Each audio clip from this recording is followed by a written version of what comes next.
Welcome to the Old World Fanatics, your Warhammer fantasy podcast to quench your hobby thirst for all things the old world. I'm one of your hosts, Gommo. I screwed that up. I'm joined by Andrew and Josh, mate. How's everyone going? Oh, pretty good. Man, I think that's the first time you've stuffed up the intro in all this time. Absolutely. I think it just, my watch beeped, and then I don't know, can you hear my Discord beeping in the background? No. Okay. I think it all distracted me and I got a bit screwed around. I was like, oh, well, guys, he's done it in one take for 66 episodes in a row without flawlessly. You're allowed to, we're all human. We're all human. I was just saying, I'm much more comfortable, even though I screwed that up. Back in my normal seat here, my office, rather than being traveling around. So it's good. Catch up with you guys again. It's been a busy week. Yep. Hello, week. Not as much hobby for me, but that's cool. How'd everyone else go this week? Anything exciting happening? Like in terms of Warhammer stuff, or anything, life, whatever. Life. Were you crushed or not crushed with the election results from the US? Or we won't get into that, but I mean, didn't bother. It's all do we want to get into that? The best thing about Australia is we're on an island. I fucking love it. We just go to whatever happens, agree or disagree. I'm not pushing either way, but it's just fun. It's nice to know that it's just not as big a deal here half the time. Like with our elections, you know what I mean? I know we've had our elections, but it's nice to. It doesn't feel as all-consuming, does it? Yeah. It's not as I know we had that big run there of just backstabbing every prime minister. That was lasted about a month. Every year there'd be a new one. Went in. 5 politicians in 3 years or something. So I think we're just a bit bored with our 5 p.m. Maybe. Do you guys ever? And it's compulsory voting, so I feel like we'd be more involved. Yeah, I know. Yeah, do you ever forget that? Like I tell you, Anthony Albanese is so. I just forget. Like I go, we had so many that they were always front and center, and then now I just feel like I'm like, who is it again? Oh, that's right. It's because he's not annoying us with terrible decisions all the time, like not ordering COVID vaccines. Sometimes, it's just like, just let it, just do your job. Let us get on with life. Yeah, I guess ScoMo was good at marketing, wasn't he? Like that name, even the name ScoMo is like memorable. It's so funny. It's just I don't know. I'm all a bit confused these days at the moment, but it's all good. Is what it is. Where are we going? Why are we talking about politics? I don't know. It was a pretty big event. What are we talking? I know you got. You can shoot. What's going on?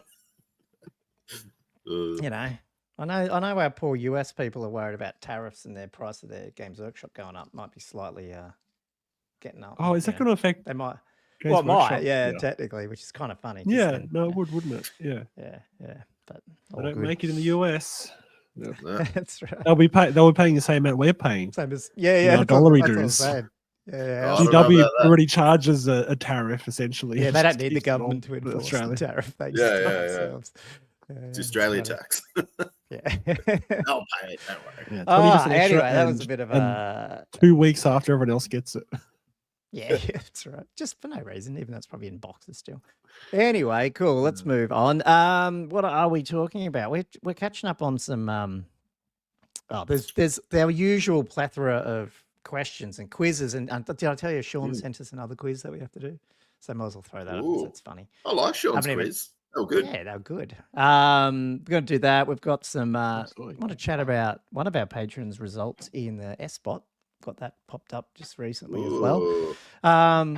But we're also going to talk just old world units, some of the units that we think need either love or we would love to see more, and maybe why, or, stuff like that. Just stuff that, when you been a lot of talk about meta lists and stuff, it'd be nice to have a bit of a chat about some of those units that we're going, just don't see them. Yeah. I don't know what you guys thought, but did you have to think about with that, like, what would it take for them to be seen without going too much into the mechanics of the games that we had a bit of think about, or you just went, yeah. They're not getting taken for a reason usually. There's usually at least one glaring reason. Andrew's got all these books he's been studying it up, so we've probably got other topics. We'll run into them. Just do our usual. We've got a bunch of questions again. think some of the we questions did, actually yeah. sort of relate to that topic too a bit. I think they wonder if that subconsciously chooses our. I don't know how that works because we only ask those questions in the last day, and usually we're starting to plan before that what we're going to do. Are we? They You tend to sure we're align planning well, more than a day in advance? not as well as we used to, probably. This is all good. We've been recording on Tuesdays sometimes here just to give us an extra day to sort this out. Let's give our patrons a shout out before we get going, though. These awesome people help us deliver Old World Fanatics week in, week out. You can join them over on patreon.com/oldworldfanatics. A couple of different tiers there. Really get access to our private Discord channels and throw us questions and other crazy stuff that these guys do, as well as try to compete with some of their painting. Some of these guys are top notch. So yeah, definitely get over there if you want to get on that busy chat. It's getting busier and busier. But with that, I've got to say a big thanks to 43 paid patrons right now. And we had another new one, Drunk Hammer Nate. I believe he sent us a message. I believe he's in the Brisbane suburbs, I think. So if I remember that correctly, because it was 2 days ago and I'm not that good at remembering. He joined up on the 3D6 gyrocopter fund here, and I know you bought gyrocopters the other day, Andrew, so they're coming. So big thanks, Drunk Hammer Nate and Ben, our second newest guy who joined about a week ago as well. So big thanks. And then we've got Shooter Louis, Schmalandrew, which used to be called, it's still Schmalandrew on that one. Benoit, Edward Fawcett, Cameron White, James McKellen, Liam Fallon, Tommy Goodwin, Joseph Justice. Oh, that's what it was, yeah. Jay McBride, Flatworld's Edge, Sexy, Jelly, Herald of the Old World, Keel Hurd, David Lancaster, Tommy Dogs, Matthew Klein, Thumper, Matt Morris, Thomas Vavasow, Griff, Jess Tors, Wood Duck, Josh Griffiths, Nananoam, Daniel Broadstock, Jonathan Wengler, Elliot Mitchum, Gilthos, Draconos, Diesel, Denny Gamer, William Payne, Robert Z, Rumple Hoodwink. Rumple Hoodwink. Oh, you have to tell interesting. us. It looks like a little noddy or something. Oh, what is that? A little sort of gnomey fellow with a nice Rumple hat. Hoodwink. Andrew Harris. I don't know. I think it's a joke. Is there a joke there? I don't know. I don't know. It's not. Doesn't seem as risque. Usually they're more salacious. Yeah, that's a good word. Andrew Harris, Bobby Gurpin, Gumwitch, Sean Ritchie, Todd Lloyd, and Chapstick. So big thank you guys, 43 of you guys, really helping. It definitely motivates us. So big thanks. If you're on YouTube though and you don't want to join, that's fine. Just hit like, subscribe, and comment on the videos because I think that's the best way to get engagement, to be honest. We don't just do this; we do faction reviews and all that sort of stuff as well. So jump on our YouTube channel, give us a like, and all that sort of stuff. Really, and some paid reviews as well. Yes, that's right. Andrew just launched did a video on the, what are they called? I keep calling them speed paints. Express. Vallejo Express. Vallejo Express. Is that faster than a speed paint? Express paint? Well, you'd think so by the name, but you'd have to see the review to find out. Yes, I know what you're talking about there. Yeah. That was good. It was so funny. You were like, I was listening. And I was thinking about some things, and then you'd answer them. It was pretty cool. I was like, "Oh, that's He did think." Yeah, I was trying that. Like, I was trying to be what are they? Mediums? Is that like the where you can like influence? Yeah, mind reader type thing. Yeah. So I was trying to like subtly influence through my body language. Oh, I wonder. Oh, he answered that. Oh, yeah. What I was doing. That's good. All right. What do we want to jump straight into? Do you want to hit Patreon questions? To follow on from that. I just am I right? Up. We've only got 3 questions, and then we've got Jelly's tournament results. Or did I miss some questions? 3 or 4. We've got 1, maybe 2, 3. Because I think there's. Oh, you have missed one. Cam, I think he added a question, but didn't put it on the whack it in there. Reply. Because I also, some people ask before we get to the prompts, so sometimes I miss those ones too. So yeah. Oh, it was banned, is it? If General's Handbook. Yeah, okay, I missed that one. Oh, cool. Okay, well, let's do that one. Ben, who's probably our second newest patron, asked, if a General's Handbook was released, what would you want to see in it? So I didn't see this one, so I didn't even read it. Do you guys know what's in the normal General's Handbooks for AOS and stuff? I have no idea. Gives you. I can't remember. Yeah, what's in it, Andrew? Tell them. it gives you like an update on like, because it's like a continuation in time. So it's just like, oh, this is going on in the world. So it gives you like a little backstory, and then like kind of it gives you scenarios for like where it's at. And then also because of that, like the scenarios and the scoring, it can give you like little buffs and bonuses. And it also does points adjustments too. So it's I guess really cool. But are these scenarios that, like sorry, are they normally like specific factions, or is this like scenarios that could be used for like competitive play, or what's the nature of the play? Yeah, it's mainly just for play. I'm trying to remember if there's actually specific scenarios for like, but yeah, from my understanding, I think it's like 5 or 6 different scenarios, like your typical, you know, tournament sort of layout, whatever your tournament's going to be. Oh, okay, so not really narrative scenarios as such, where you've got like a specific. No, but I think they kind of tie into like where you're at, so it's like. Oh yeah. Yeah.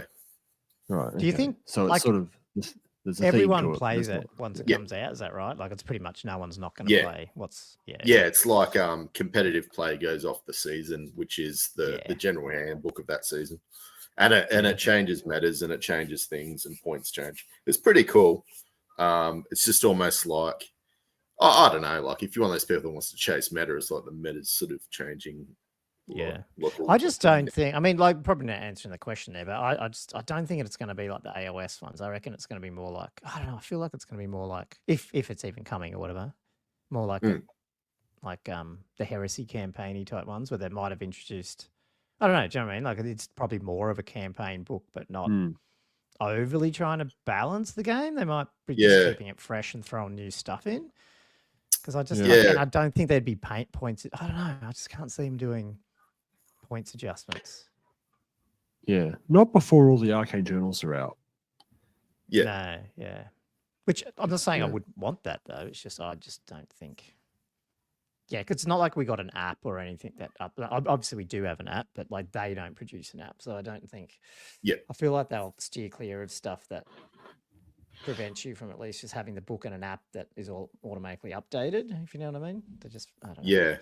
It's a gut feel. It's got no grounds in anything. But I would like to see, like you're saying, I'd love to see just more narrative, like because they've got to flesh out the timeline way more and give us, But then I just hope that whatever I don't mind them adding like like that fluff story. Maybe it's like focusing on 2 factions or whatever. But I hope everyone gets something as well. It'd be cool, like if there was always like some little extra units or things they can add, even if they have to do mercenaries for some things, just to make sure every army gets something and it's not just like focusing on two armies or something.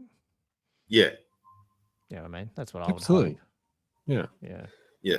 No, definitely. Yeah, because there's a lot of different fluff they could focus on. I mean, there's so much that's been unexplored, really. And they've got a lot of scopes that could really start delving into it.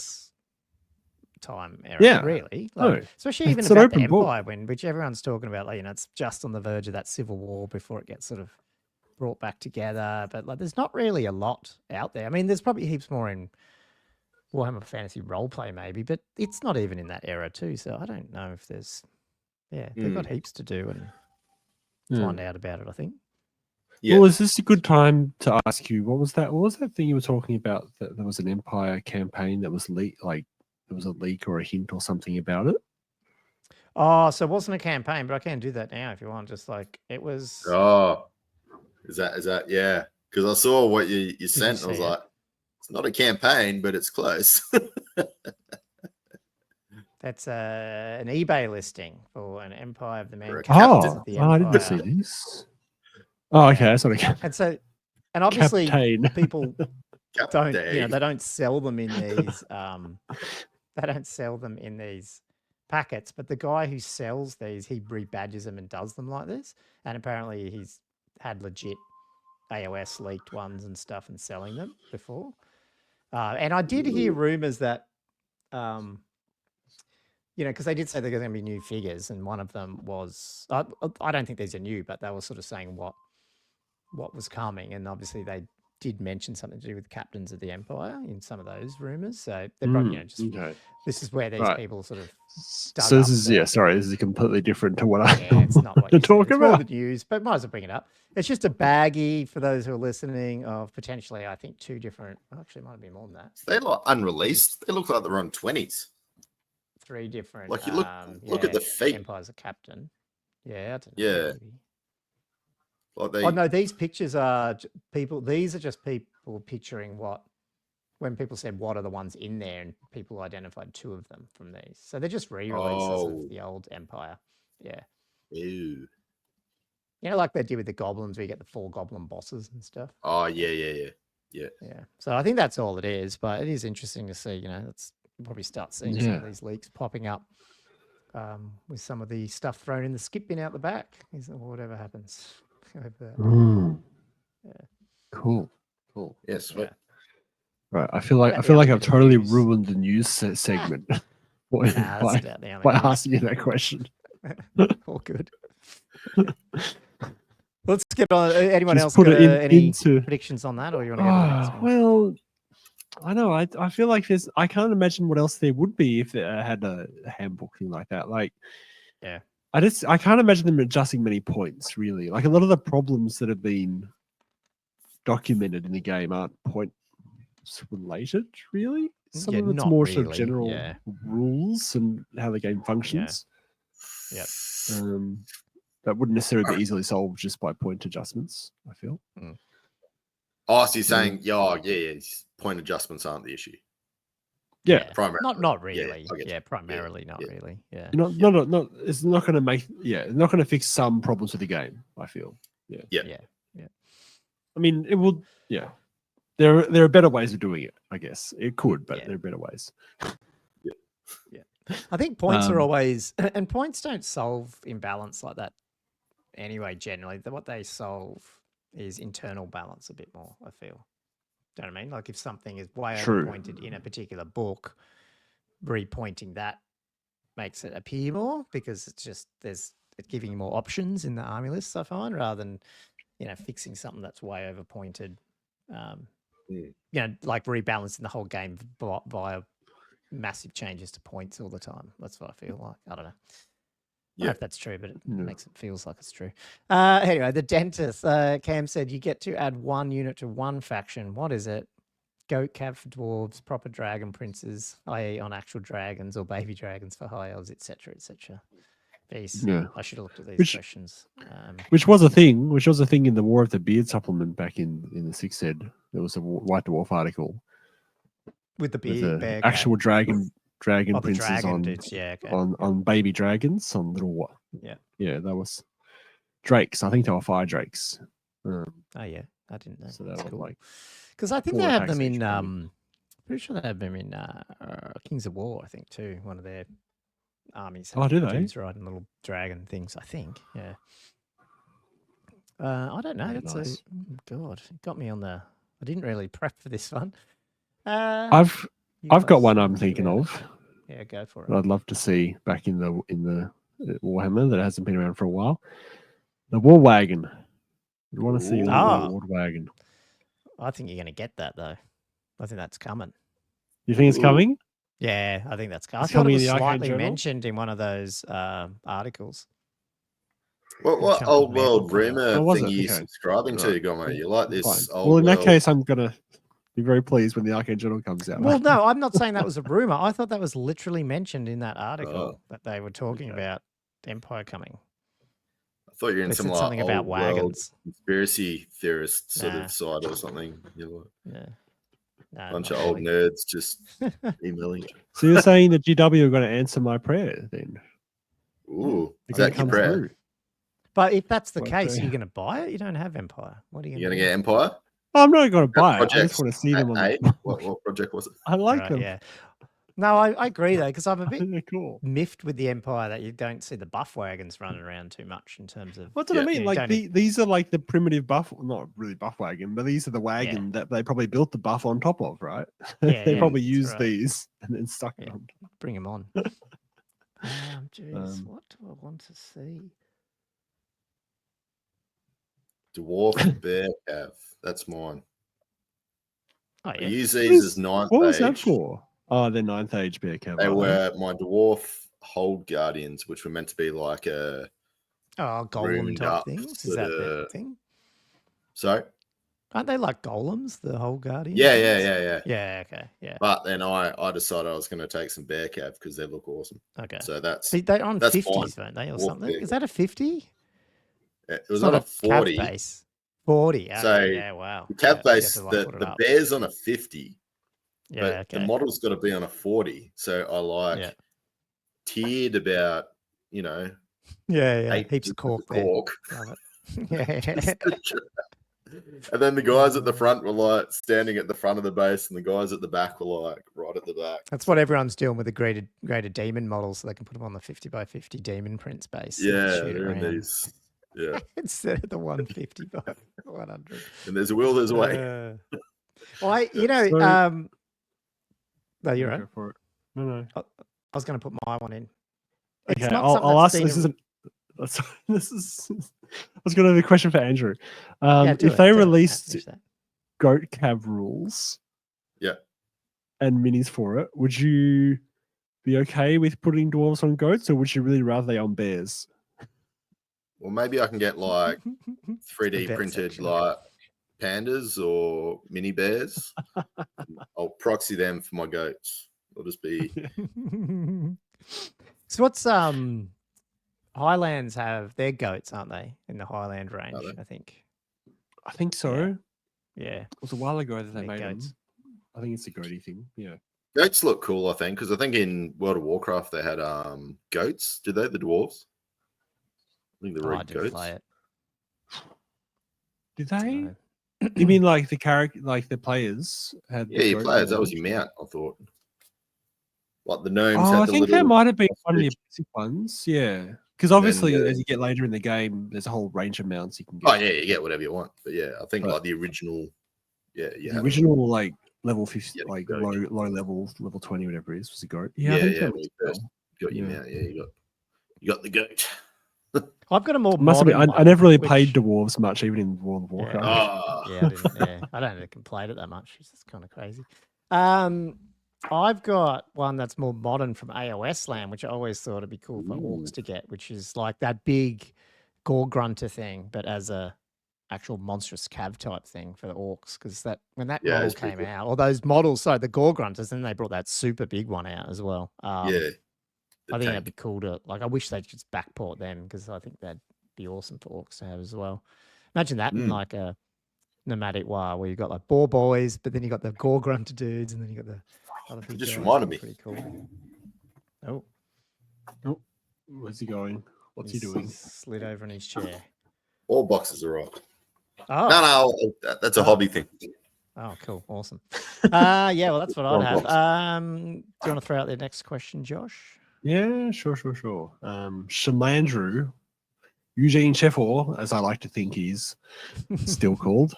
Do you think Pillar of Fire needs to be adjusted in some way? If so, what would you change? Yeah. I've mentioned mine before, but have you? I can't remember what you said. So forgive me if I say the same thing as you, but I think you just shouldn't be able to choose the direction that it goes, that it scatters, right? Oh, wow. Okay, maybe. Do you reckon that just kills some of the? I don't know. I feel like I reckon the template ones seem so limited sometimes because they can get dispelled so easy in the next turn that I feel like a lot of them aren't thrown out a lot, because even the foot is like a bit random. So I actually like the fact that it's not random. Well, I feel like they should all. Well, that's why it's so popular, right? I feel it, but it's weird that that's the only vortex scattering spell that has that rule. Mistook it, and they probably went. All of the other ones are scattered with the scatter dice. Yeah. Even like the summon elemental spirit, which I would argue you should have more control over than the Pillar of Fire. Still moves in a random direction. Yeah, I just thought when I heard this, I just thought it's probably a good way. It's just you can't have more than one of the same template. I was going to say at one point in time. Just as a rule for templates in general. Yes, it should be. It's a dangerous thing, but one firing through your line isn't that bad. It's when there's 5 that's ridiculous. And they're all controllable, like you said. And to be honest, it slows the game down too. Imagine if you had 5, even if they were random. Imagine fucking rolling. It's like, and then it was owned by a Fanatic person who's playing Fanatics as well. Like you just don't even get to play the game your first turn. It's like he's waiting for this dude to move all his templates and his Fanatics or whatever, and you're going, I'm not even playing. What the hell? So like if you, I just think maybe limit it to one. Is that one template or just one of that spell? One of that spell. So like if it's a template, it's basically there remains in plays. So you just can't have more than one of them in your army. So if they had a template and they had a fireball and pillar, and you had a pillar, there'd be 2, but that's it. Yeah, that's good. But like, so units with a bounce spell like the sisters, would they be slightly limited though? Wouldn't they? If you could only have one on the table, if they got not really. What's the other spell they can choose? I can't remember what's the spell they can choose. Well, they could choose quite a few. Yeah, they can do because they can choose any from that. Can't they choose any from that? From that law? Those laws? Yeah. That's why everyone just picks that one. Yeah, it probably is. But sometimes it's helpful to have one because, like 2, because maybe you'll get dispelled. So then you should cast it again. So it might still be useful to have, people with multiple pillars, but you can only really get one off, Yeah. Or something. I don't know. Anyway, that's just an idea. Did you have any? Oh, yeah, it is any of the laws. Yes, you're right. I thought it was more limited than that. Man, but like, how many laws can ridiculous. they take? 3 of them? Jeez. Battle magic or elementalism. Okay. Right. So they could all have. They could have a whole range of different spells. Yeah, but it's still quite. Yeah, it's pretty good. Maybe they just need a rule that's saying that each unit needs to have a different spell, so that people don't just stack whatever spell is the best one of those 2 laws. Yeah, like something like because otherwise, they're always going to pick the same spell, which is really So if you got, I didn't realize could it be a little bit like, was it choice. 8th? Now I can't remember in 8th. You know how you couldn't duplicate your spells until what? Like, could you duplicate it once you had enough? Like, once you couldn't have any other options? Is that? I can't remember how it worked, but I don't think you could. What do you mean? Like, I don't think you could get so many spells that you couldn't duplicate. You could duplicate them with across multiple wizards. Right. Okay. Is that what you're asking? Okay, so you still could do that. Okay, yeah. I was just wondering if there's something that you should do there where you just sort of have to pick them all until. Anyway, that's cool. No. I think in 8th the sisters only could pick one of 2 different spells. They're probably like SIG spells too, weren't they? Oh yeah, I think. You didn't I can't remember them anymore. I can't remember them, but they had much more limited choice. There was literally 2 spells they could choose from. Yeah, I didn't realize they could choose from 2 entire laws. Yeah, so that needs to be limited a bit. Anyway, yeah. Because that's the problem with Pillar, isn't it? Like it's just that combination of and they get what +3 to casters or up to +3 to cast or some shit. Yeah, probably at least because you can have a rank plus music, like it's your command, isn't it? And then up to a rank as well or something. And then so you can. Yeah, it's a standard bearer and the handmaiden is a power level 2 bound spell. Yeah. Oh, okay, so it's nothing to do with not ranks. Sure if you kind of like a yeah. It might be something else that you can get up, like an aura or something. I thought you could get up to +3, but I'm not. Anyway. Maybe there's some other rule I'm not seeing. +1 initially. Is it +1 initially, and then you get up to +2 with the others? It's 0, and then +1 for the handmaiden, and then we don't know anything about +2 for the standard bearer and the handmaiden. Yeah. Josh has to. There might be another rule. Play Wood Elves against us.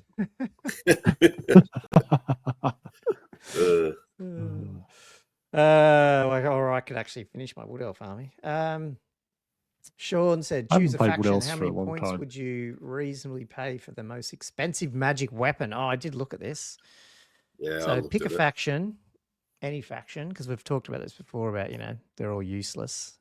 And definitely Val Hefferfinger has brought up, having tournaments where you have to bring them. Yeah. So I guess just pick one. I mean, I've got 2 here, but I just pick one really. What do you think? What faction are you going for? Okay. Else, right? Sorry. Yeah. I mean, I was thinking the bring it up. Yeah, bring it up. Oh, am I going first? Yeah, go first. Oh yeah. So man, I just had this up. Sorry. So the white sword, 70 points. So it's kind of like for me, I don't know. We'll get into it. So anyway, it's 70 points. It's strength +3, which sounds pretty good. So you're 4. You're going up to a 7. AP -2. It's got magic attacks, as you'd expect. Monster Slayer requires 2 hands, strikes last, but it's for troop type, infantry, and chariots only. So to me, it's probably going on a chariot. Yeah.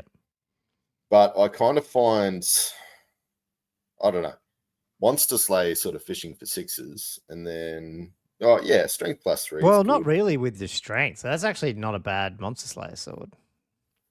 Yeah. Is it? Like a strength 7. Yeah, but you're fishing for a 6 to get your Monster Slayer off. Oh, yeah, I know. But you can actually, how like the other Monster Slayer, like you're hitting it like your normal strength. So like, you're fishing for 6s because you can't hurt them anyway. Because at least this way you can hurt them. I don't know. The chariot for me is just a big limiting factor. I've thought about taking this, but then 70 points is, because you're not getting any extra attacks. So I don't know. And then you got to drop. You're basically getting more wounds from the chariot, but that's about it. Yeah. Oh, it's funny. To me, that's not a crazily bad one, but yeah, it's just not so crazy. Like, the question is, what points does it make it useful? Or maybe it doesn't because that one's limited to infantry, you know? No, I reckon you take on a chariot if it was 70, like maybe 60 points. 50 is probably getting a little bit too cheap.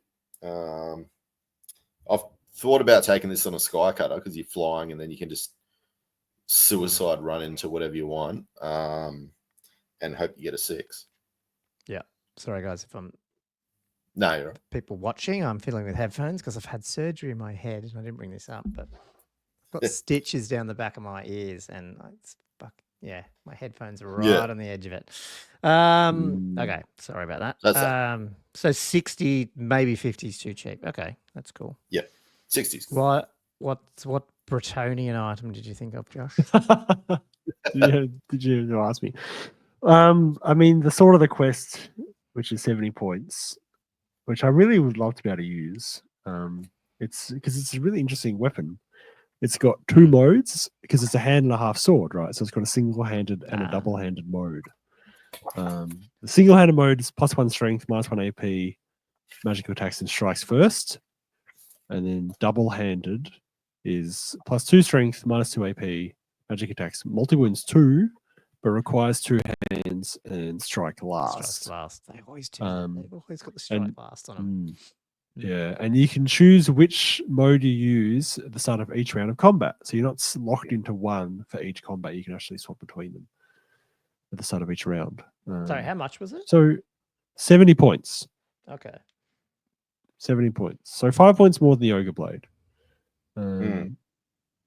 It would actually be a really good weapon if it didn't have strike last, I feel. Yeah, they're all like that, I reckon. It seems like they've it's so close. Lazy rule. Yeah. It's so close to actually being really versatile and interesting. Well, it's opening up an, I don't know if and it's still good. It's probably not ethical. What's the word? The issue potentially isn't the points here. It's the usefulness of it. Like, it's almost like what rule would you remove or add to the weapon to make it worth the 70 points? Or you know what I mean? Because sometimes it's fun to have these gambly type, the old fell blade, you know, do you want to throw 100 points at this thing but you got no defense, you know, that type of thing. Like maybe it's not about making them cheaper. Yeah.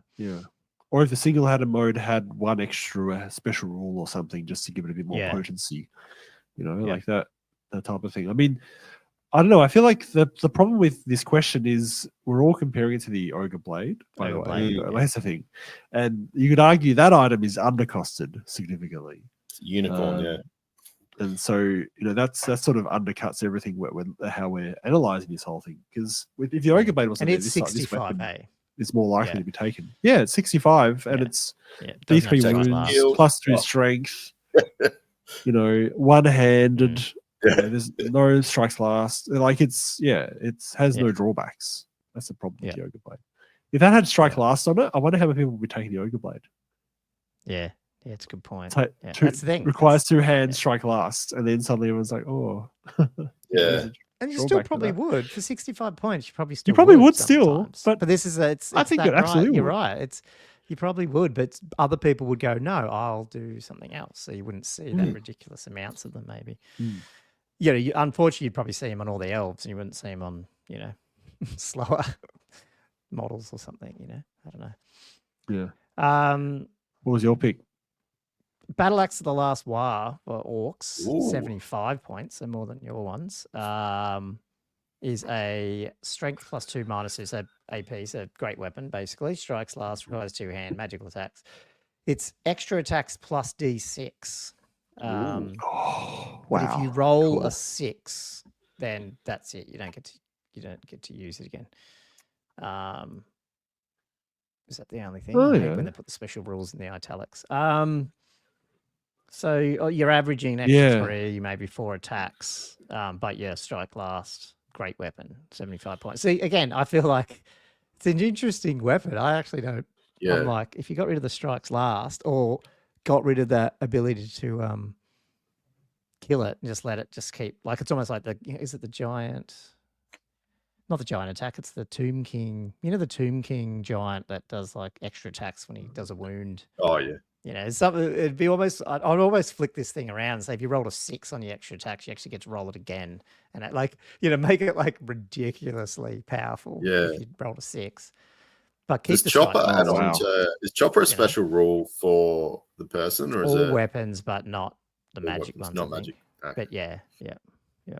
Do you know what I mean? Like if I said to you at 75 points, strikes last, all that crap, but you roll D6 extra attacks, but if you roll a 6, you can roll another D6. If you roll the 6 on that, you can roll another D6. So you can freaking go crazy with this thing. But you have to roll 6s. Is it worth the 75 points? Maybe. I'm confused. So how do you roll another 6? So isn't it just plus like if D6? You rolled extra D6 attacks plus D6, but if you rolled a 6 on this one, you just don't get to use it again. But I'm saying change the rule to say if you roll the 6, you roll another dice. It's like a crit. You roll another one. Cumulative. And then you're like, that could. Oh, that could be crazy. But that's what you want when they're like you've just stacked all your cards on the 75-point item. You know what I mean? It's like, yeah. I think it'd be funny. That's true. I mean, I think they've used that rule. Like that rule's pretty much taken from the 6 ed book, isn't it? The 6 on it, the plus D6 attacks and on a 6. Yeah, probably. It stops working. Well, I don't think it had the extra strength and stuff on that on the battle axe. I mean, I think if that didn't have strikes last and all that, that's pretty powerful. It's basically a great weapon, but plus D6 attacks. 75 points. Again, probably worth it. This is the thing. I sometimes feel like the points aren't the issue. That's the rules. Yeah, it's the rules. And strike last is a major problem for these really expensive weapons. And I mean, I must have just been playing dwarves for too long because, like, for me, strike last isn't. Someone's going to be last. A lot of these weapons are going on people flying around and getting the charge. They've already got +3 or +4 initiative, so maybe it's less of an issue. I mean, at least they're getting back to. I mean, it is an issue, but it depends on. Maybe I'm overregging it. You know what I mean? Yeah. Yeah, maybe they're not going to strike. They're not going to strike first anyway. So what difference does it make? Yeah. Yeah, that's a good point. A lot of these battles, as Gommo's been in quite a few of these, you've been in 3-4 turn dragon battles, haven't you? Yeah, dragon and wyvern. That went for a while. Yeah. And you and was it Dan or Ben? I think you had Chaos Dragon and you were. Oh, that was like that was pretty much the whole game, I think. Turn 2 charge. But with the Tomb King lasted all game. Yeah. Can I just follow up with a comment you made and go, I fully agree that the italic special rules at the bottom is really, really annoying.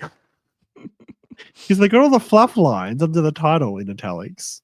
You assume everything in italic is fluff. Yeah, and then you find the actual rule and you're really like, important special rules. Yeah.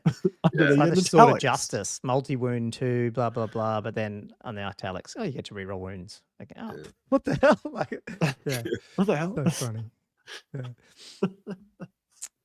Anyway, guys. let's Typesetting. I'm going to bring up another thing here because this is just the last of the Patreon question things. Jelly, one of our patrons, said, first off, your boy made final 16 of the SBOT. He is up there. What's that number? Yeah. 1, 2, Well 3, 4, 5, 6, 7, 8 with his Tomb Kings in North. Where's the goblins? Eastern Where's the 2. goblins?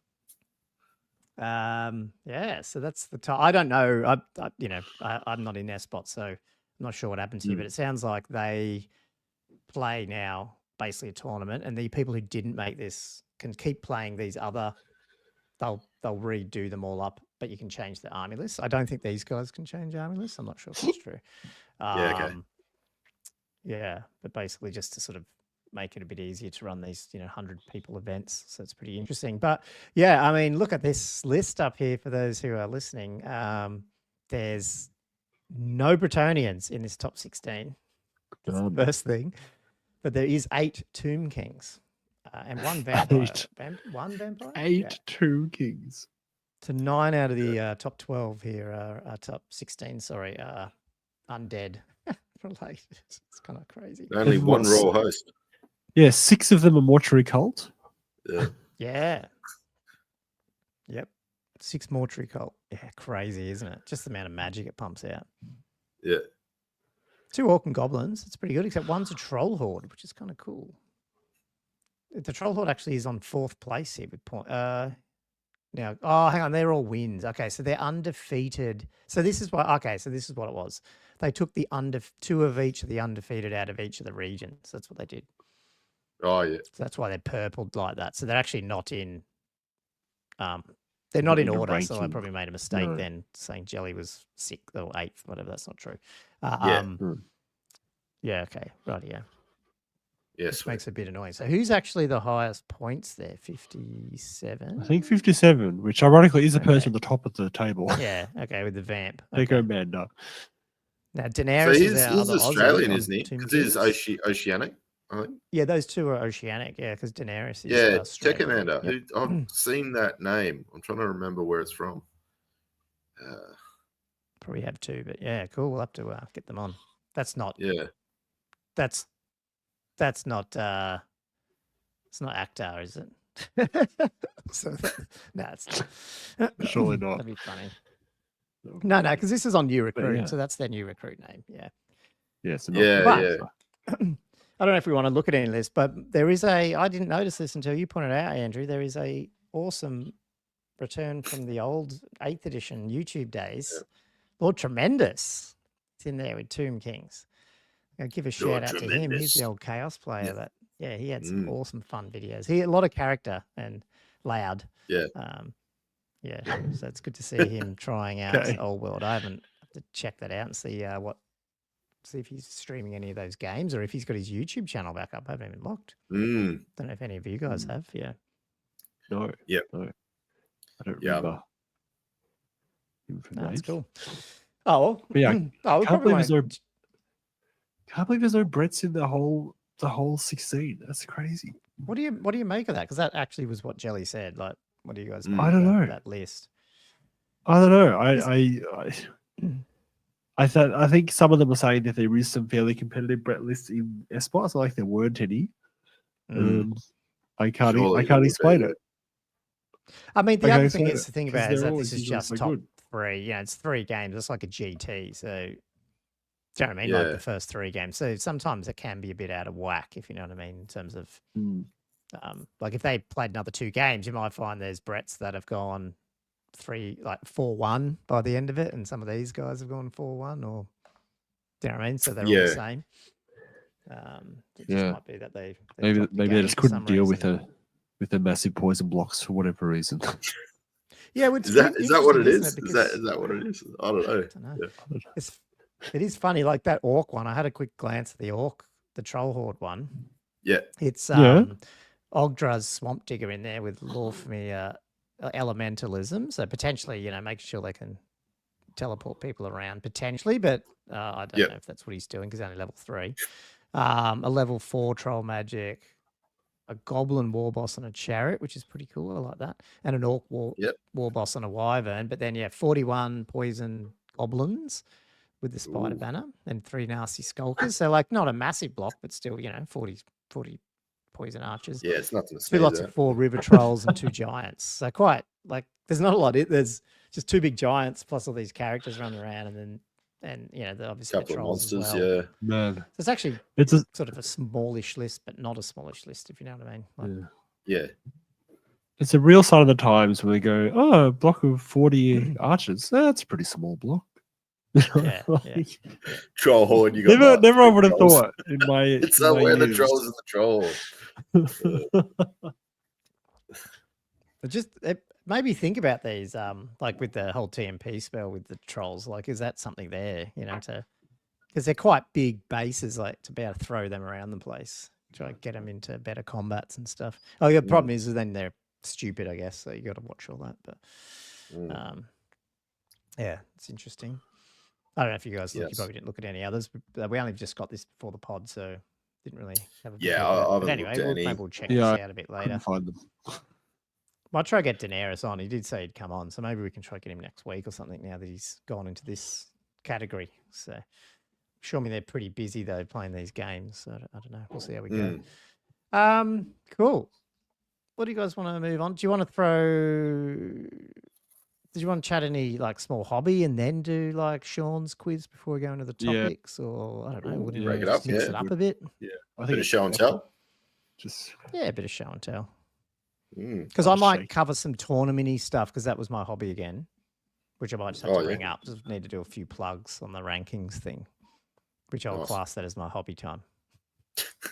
All right. Do you want me to do a hobby? Yeah. I'll do some hobby. Go for it. I did. Oh, he's put them together. Something's flying. Yeah, so I put these together. The airplane. Front. I'm just going to do them in 2 separate because I think I remember from last time because one kind of inserts in the other. It's a bit of a pain. Yeah. Not that, it's one of those things like I'm a completionist where like I like sometimes to paint the details even though nobody's going to fucking see it. So it's like, well, what's the point? You got to get them painted. Yeah. But I had the same problem again. I don't know if you've seen my video, but I did I don't know what I'm doing on a gyrocopter, but I tried to do a bit of a Zenithal Prime, and my army painter white, which was recommended to me as a good white, it's coming out real speckly. It was humid as hell, but that's the thing that you're saying. Yeah. I mean, I did today. It was raining, which is probably also why you. That's even worse. Just trying to get shit done. Because every time I've just got time and to do something, it's like shit weather and stuff. Let's just do it.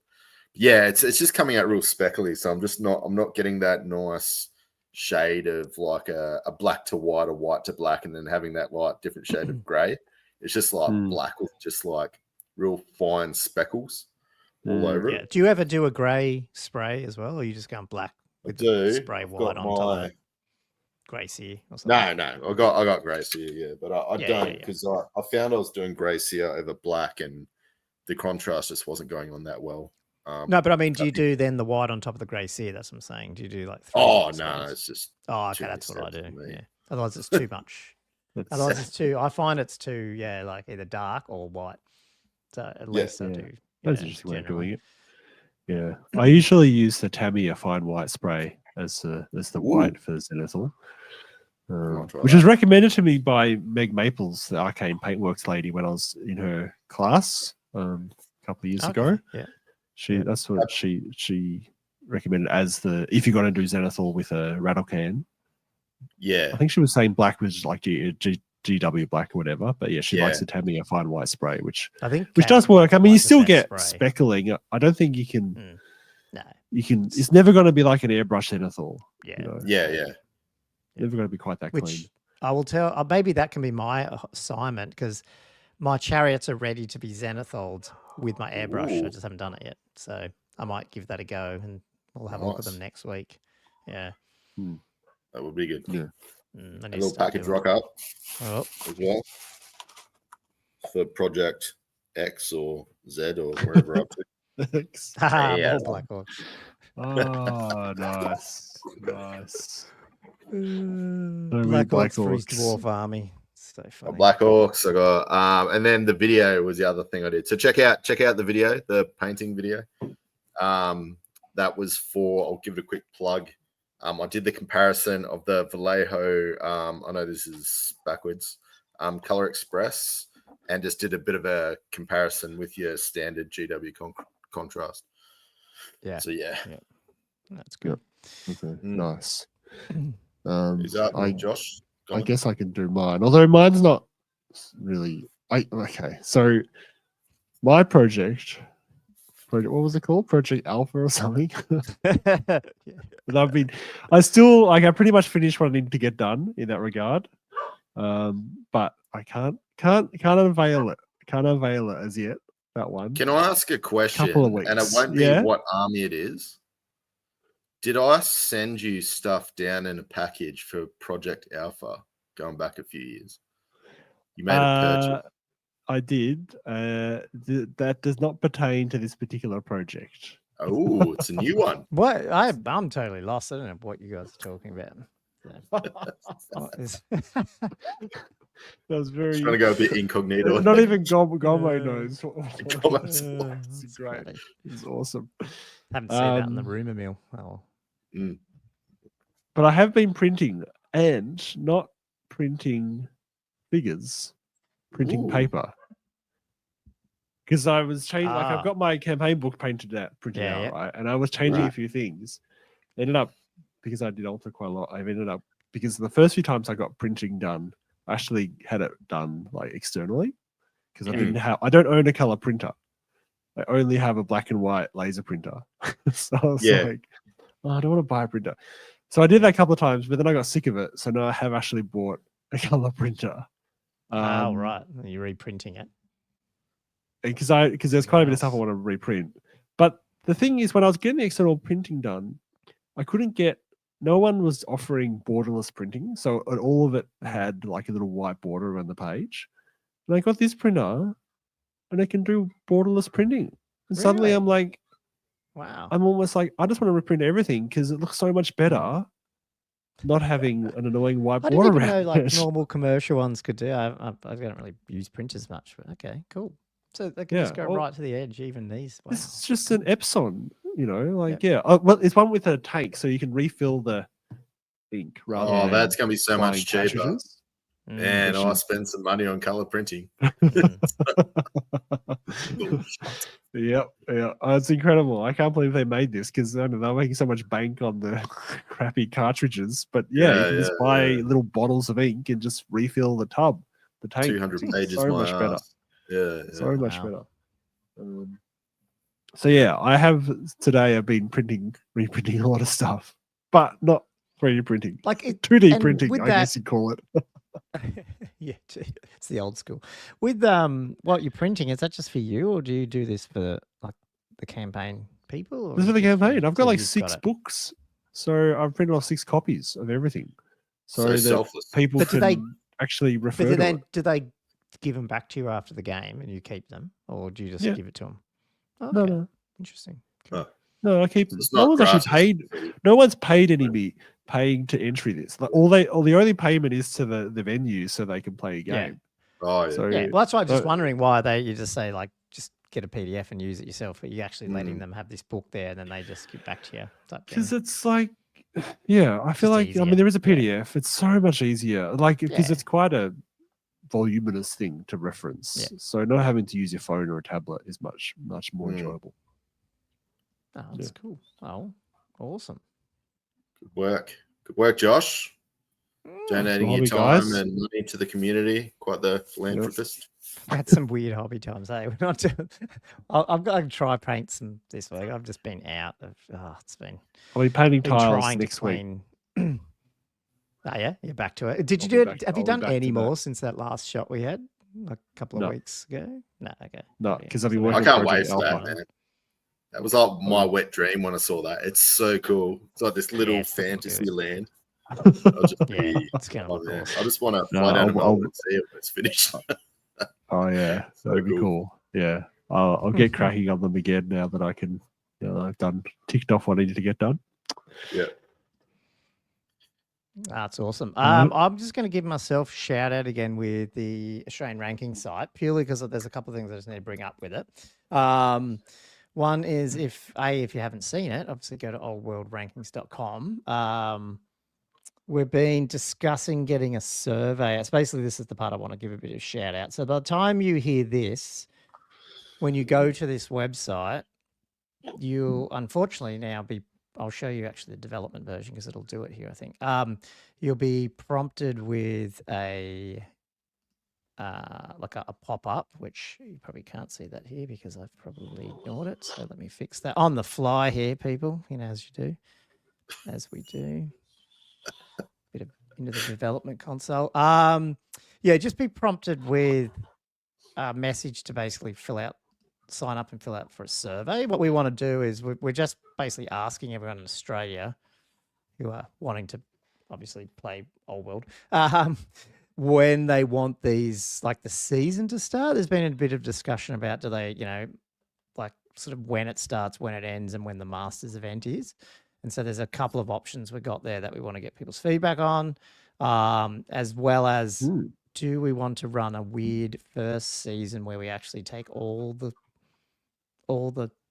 events we've had to date, or do we want to like cut it and say, okay, from the 1st of December, whatever it is, like it does it. So like I said, we're not setting the rules. We're asking people to feed into it. So at least for the next couple of weeks, if you're going to this site, you may be prompted here about this stuff, and you can ignore it it pops back up after a few days, unfortunately, but I just wanted to do it fairly hacky. But in any case, once you get in there, I'll just sign in quickly, you'll be able to get to the survey, which is only 2 questions, which is basically what I just said, like what 12-month period do we want to run it from, and do you want to do an extended first season or a standard one? And we've hooked it off the site for a few reasons. It's a bit selfish as well, but it's just basically saying, look, if you're invested in the whole world, we want you to come over and get on this site. We want to try and stop people overseas. Like, not that I think it's going to get gamed, but we don't want people who aren't involved voting as much as we can help it. So it's just we're trying to keep it to the people who are actually are playing on our tournaments. So basically get it. That'll be active by the time you get this podcast, I'd say. So get in there. And to really take it, it's prompting you really to sign up. So that's the new thing, which probably wasn't here last week, is awesome. You can you click the login down the bottom left. You can sign in with Google, sign up with Microsoft, any of that sort of stuff. And then you'll be prompted then. I don't know if this will work because I may have already done it, but let me just see if my Microsoft login is not registered. Basically what it does, if when you sign up to our site now, I've probably already registered it, it'll prompt you to link a player that we've already know about to your account. So, yes, but like so not in this just case, anyone if Patty signs in, Yeah. She can then link to her Paddy account. Now, obviously, you could link to someone who you're not supposed to, but I'm watching. Don't worry. I think most people, there's no benefit to link to a player that's not yours at the end of the day. Like, you can't control that player still. But over time, we'll add features like following and discussing and grudging people and all that crap. So the earlier sign up, the better. And obviously, the earlier sign up as well, you get access then to I've probably just ignored. You can ignore the link request, by the way. So you don't have to, if you don't want to link to a player because you're just there, maybe you are international, someone you want to sign up, but you don't play in our tournaments, you can do that. And you can just ignore the linking message. But if you are linked, then you'll have access to grab your nickname and all that sort of stuff and edit like bios and do notifications that are coming, like when new tournaments are up and all that sort of stuff. So it's worth registering if you can. And then that way, obviously, the earlier you do it, the more chance you'll have the nickname that you want, which is pretty, it's pretty useful to have the right nickname, I'd imagine. Also, they're shareable now. So like you can see Patty's one's up there is like, rankings at Paddock. That's her username at the moment. If she shares that on social, it comes up with a little image telling you the rank that she's at and stuff like that. So it's a little bit interactive and real time and stuff like that. So give that a shout out, but obviously fill in the survey if you can, because at the end of the day, we're at that weird state where we're like, we want to start pushing this and getting it prepped for next season, but we don't even know when the season dates are. So So, can I ask a question on that? If you're going to be doing a 2025 season and cutting away 2024, you basically just going to do 2024 season, just do like a ladder. Just say, oh, this is the ladder. We didn't do a Masters as such. This is where you ended up. Yep. No, that's a good idea. Yeah, we could do that. Yeah, because the site will does track that. Yes, you're right. So what I'd probably do is create a 2024 season that just had those dates that we could still see. For example, Paddy was winning it, and when you flip to the 2025 one, it might be different because it's a different set of dates. Yeah. No, totally. Yes, that'll be there for history's sake. Yep, for sure. Yeah, no, that'd be awesome. Yeah. So anyway, that's where that's up to. And I did have another thing, which can I talk about the ranking thing now? Is that a good time to talk about? Just go for it. So that's good. Get it all out of your system. Yeah, so we've been talking Masters rankings for Australia, and we've got the sort of point system, and that's all fine. And I'm not talking about that now. I think that's a really good way to it's a new game. We don't want to make people have to play 50 games to keep, get a high ranking and all that sort of stuff. But so that's for Australia. So put that aside for a second. What I want to do with this site, and I've talked to a couple of people overseas about this, there is no, the closest we've got right now to a worldwide ranking system is, I think it's called Malign Musings, put up it's like an Excel sheet type spreadsheet on their site, which they're trying to track stuff, and they don't 100% give you the algorithm, but it's something to do with, it's a 12-month sort of roaming window. And as the older the result you had, the less valuable it is and stuff like that, to try to give you an idea. So you can go to that site now, and I think they've tracked something like, it's well over 1,000 players. I don't know how many events. And you could sort of find yourself probably on there, and you probably would be, if you played in a BCP or a new recruit or something like that, it's probably in there. But that's the best that's out there at the moment, which is great for them to do it. I don't even know who they are, but good on them. But I just think this site's going to be better for it. And it's real time almost, it pulls out of those systems pretty much in real time. There's nothing actually stopping me doing it in real time. I just actually, I do it so I wait a day after, just letting the tournament organizers close out the tournament before we suck the data in. So basically what I want to do, and this is where I wouldn't mind any feedback from our patrons or whatever, is outside of the ranking for Masters, I want to have a separate one for global rankings. Just how do you track generally rankings between players, in terms of, and one of the things that Val Hufferfinger told me was, maybe look at chess, which sort of actually has it's called an EOL, or however it's called, where they actually track your performance. You basically get better points if you play better people. And your points are worth less if you play worse people. And so it's this constant, back and forth. You can play whoever, but you'll get more points because you're playing better people. So if you just go out and bash up on noobs all the time, you're never going to be number one. So it's and if that even feels works in a tournament, because depending on where you are, eventually you'll start playing the better people as well anyway. And so therefore, when you win, you're getting more points. And so that's where I've sort of leaning towards using a chess-like algorithm, putting in the background, obviously tracking as much as I can, every tournament pairing. And we just lost Josh for some reason, or he's gone invisible or something. He's back. I don't know what he did. He back, Josh? He can't hear us or something. Anyway, so I was going to do that and do that as a global ranking. So you'd come on this site, you'd see a global ranking, which would be that type of calculation. But each region, like Australia, would still have their Masters ranking, which is however they want to do it. They rank it slightly different. I hope that's not confusing for people. That's what I wanted to do, because I felt like I wanted to just be able to suck the data, put it up there, and let people go, cool, I'm number 10 in the world or whatever, and, like that type of thing. Should be kind of fun. That is good. And I think what you're proposing with that scoring system is so good. So you can't just, I'm going to grudge the wooden spooner from last year to try and get some cheap points, because if I 20-0 him, it's not going to be worth as much as you'll still get points for it and all that, but it won't be worth as much. But if I 12-8, the number one player, then and I also think that if you're tracking this in something like a spreadsheet, that's just not happening. Whereas when you got a when you got an actual app that I can That's do what I any was logic I going to want, say.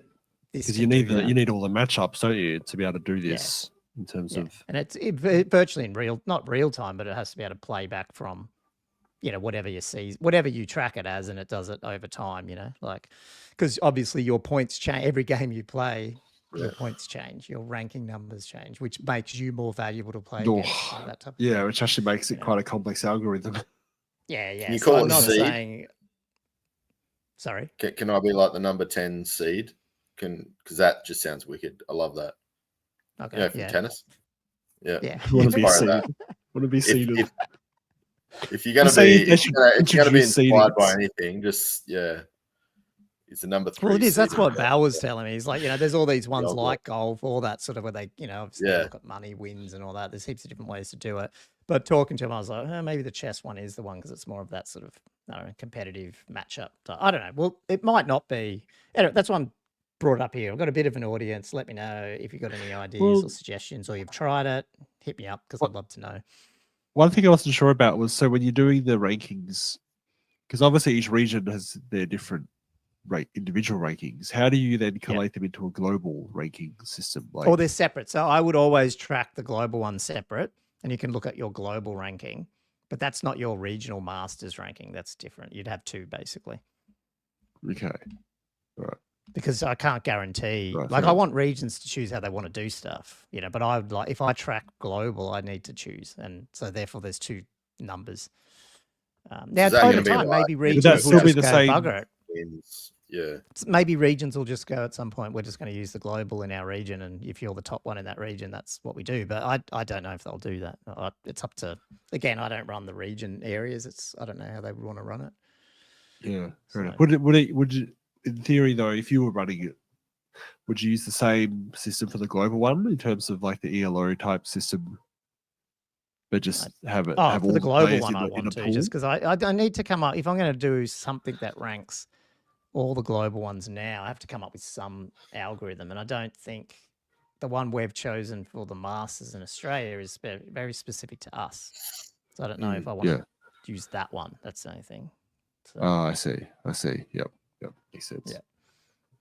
So I don't know, like maybe it's, it's an idea. I'll throw it up. If it's confusing, I won't put it there, or I'll do something different. But I just want to, wanted to, get people's thoughts. While people are listening to it. So but outside of that, if you're in Aussie land, go here, sign up to the survey, because I think we're going to keep it open for maybe a few weeks, probably 2 weeks into next month, because I think we're going to do our next podcast on this stuff for that Old World of Oz, where we talk about some of this tournament stuff.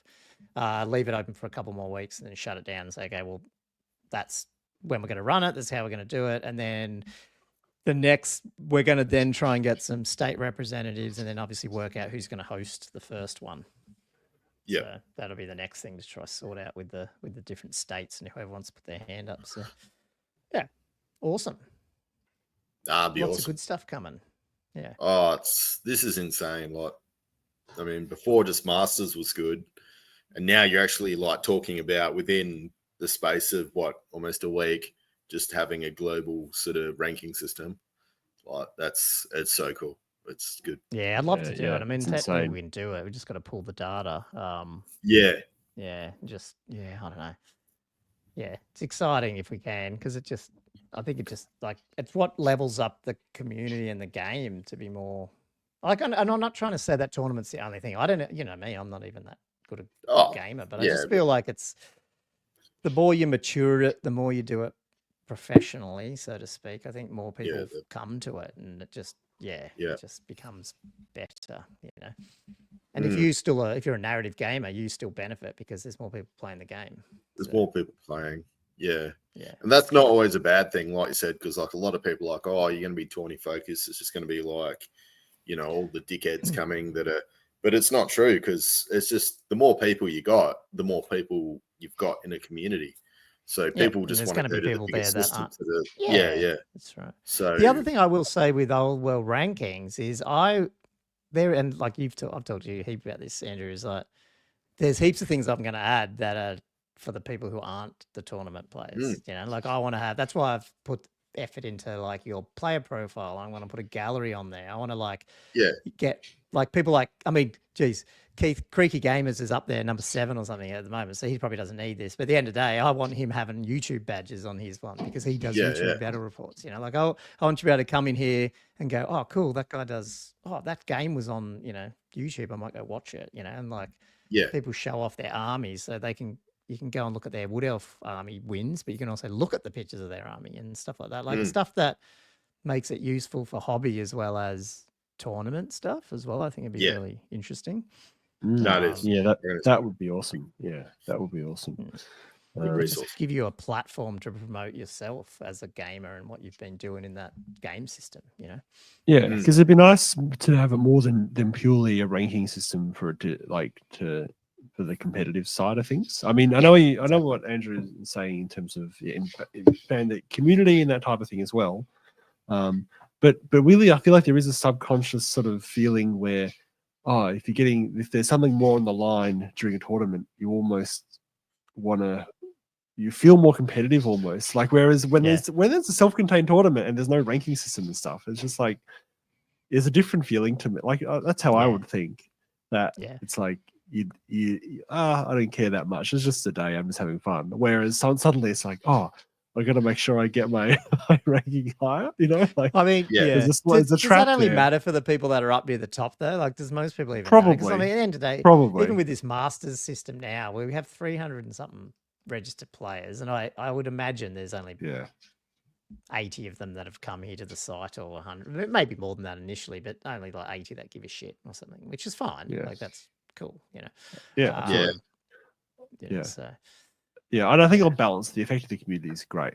You know, I think it's the other thing we'll be able to do when we pull in the matchups. I'm turning this into a development bloody meeting.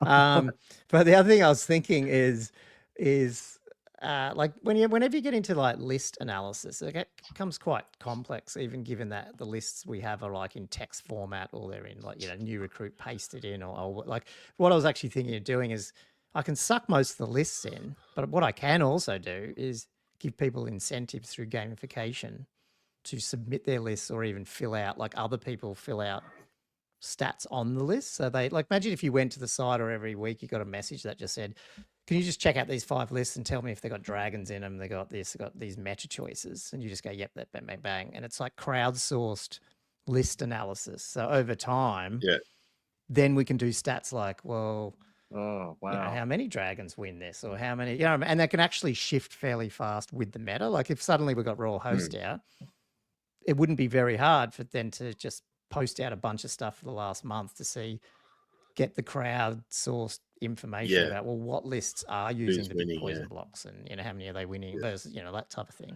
or what matchups do they suck against, you know, like that type of thing. It'd be pretty cool to get. It becomes a proper meta analysis sort of thing. That is so far beyond anything I would have thought of. That'd be crazy.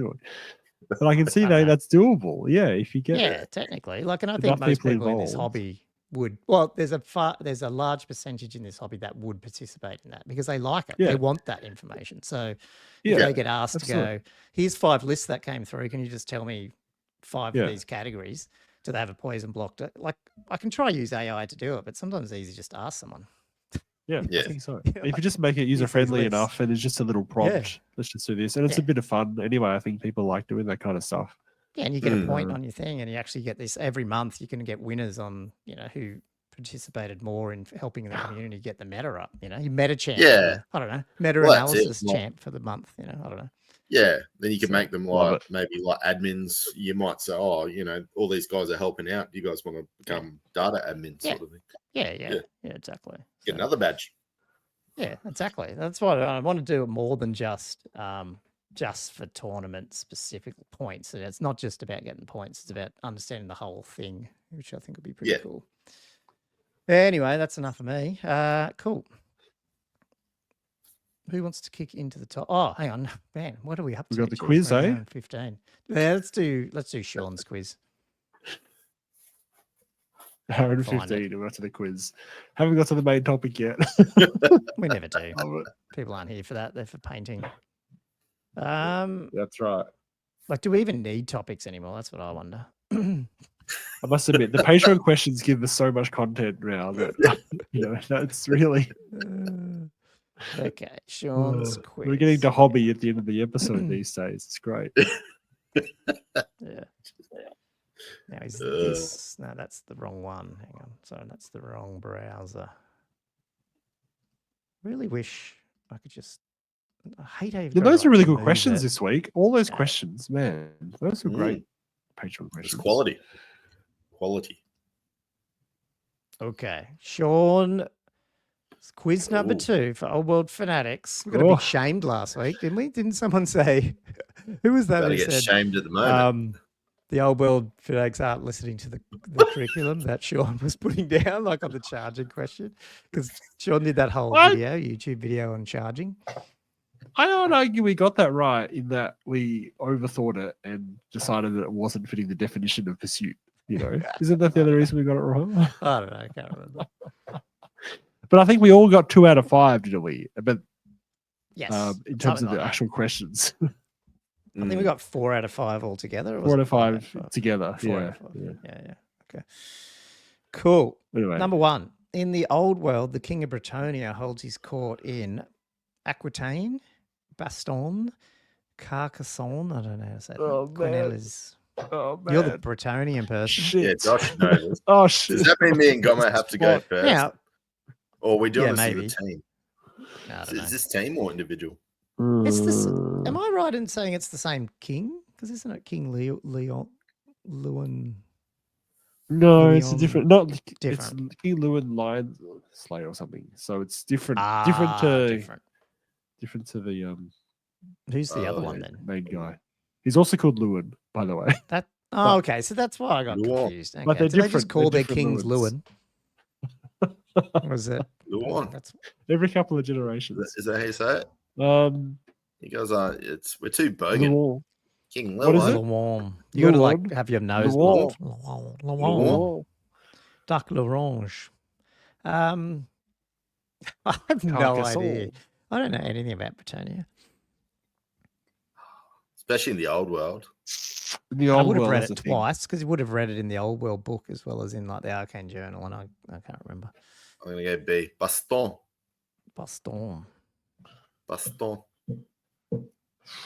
I mean, Carcassonne is where the current king is. Oh, okay. Oh, make a beautiful old world one. Well, I said C, so I'm locking me in. I'm just going to say Aquitaine because I'm just going to plug the Aquitaine. Oh, well.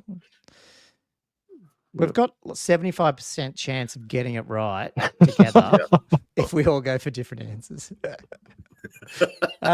Number 2, which of these has the highest AP characteristic?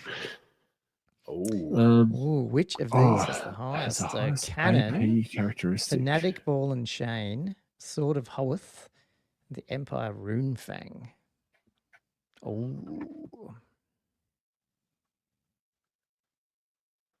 Should we take a stab at what we think they are? I'm getting confused with the Fanatic versus the Doom Diver now too. Shit. So cannons, are they like AP? Is it AP -4 generally? The strength? Sure. Nah. Or is it even higher than that? Nah, 2 or 3. I don't think cannons are that Now, great. the Runefang used to be no armor save, so I'm saying it's a AP -4 at least. Yeah, I was eyeing the Runefang as a. I don't know. Is there anything that's AP -4? Yeah, I think there was some things. Was there? Unless I'm getting confused with remember like at 9th Age where they had the AP thing, but they never had like no armor save. They just did AP 10, whatever it was. AP 10. Oh yeah, whatever it was. Yeah, it was. That was the thing. Sort of half like 2. I thought Cannon was maybe a 3. Fanatic might be 2. Oh, you both going Runefang? Yep. One of them. Yeah, I'm going Runefang. I'll be the devil's advocate here. Shit, do I want to go Cannon or Sword of Hoeth? I'll back the Sword because the Cannon just seems like it was just thrown out there as a throw me off. Everyone's going, Cannon, but it's not. I'll go the Sword of Hoeth, even though I think it's only 2 AP2.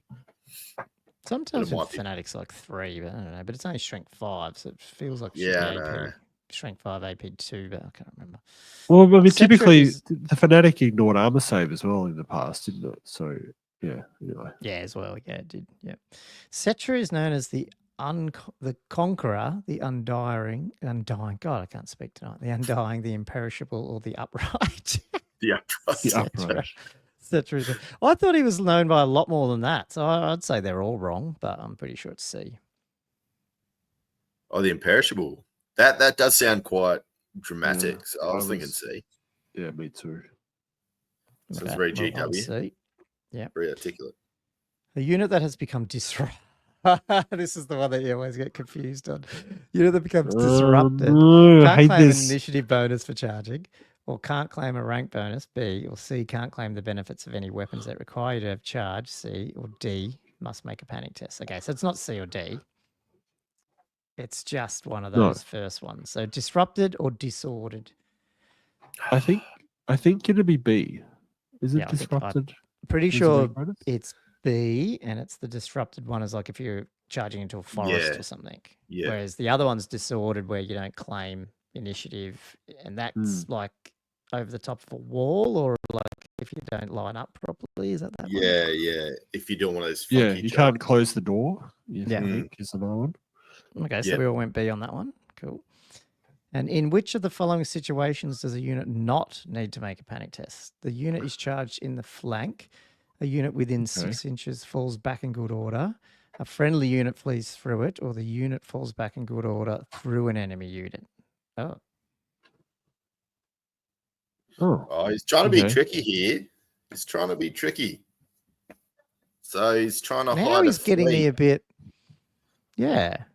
Yeah, he's trying to hide a little flea in there in the wording. In the wording. Yeah. What But do you mean? now I'm confused. Hang on. So it's definitely Wouldn't not it be- B or C because they have to take a panic test. Is that right? Yeah, so it doesn't need to take a panic check. Isn't it if it gets charged in the flank? It must be that one Then because it wouldn't. you're already falling back in good order, which is technically a flee and auto rally. You don't need to make a panic test then, do you? You just take damage. Well, if your unit falls back in good order through an enemy unit. Yeah, you take that on a 4-up one. You take a wound or whichever way it is.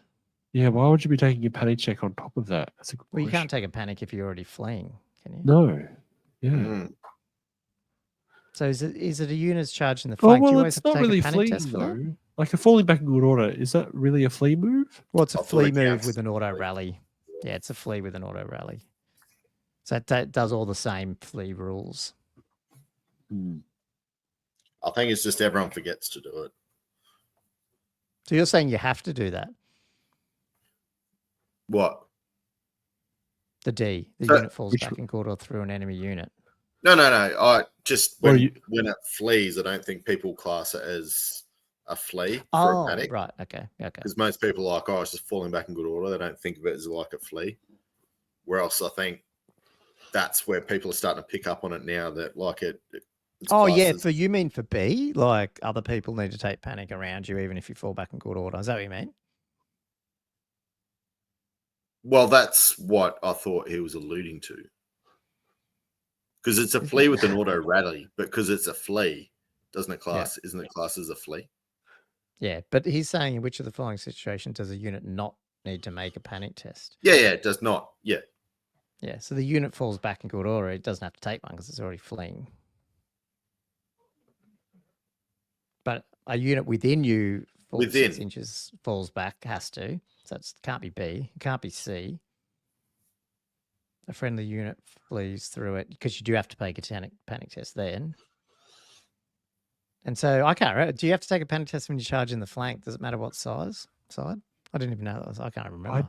I thought didn't it think was you a didn't know did. that was the thing. Huh? I thought that was like if you're outnumbered and they get in the flank, don't you flee? Is that 6th?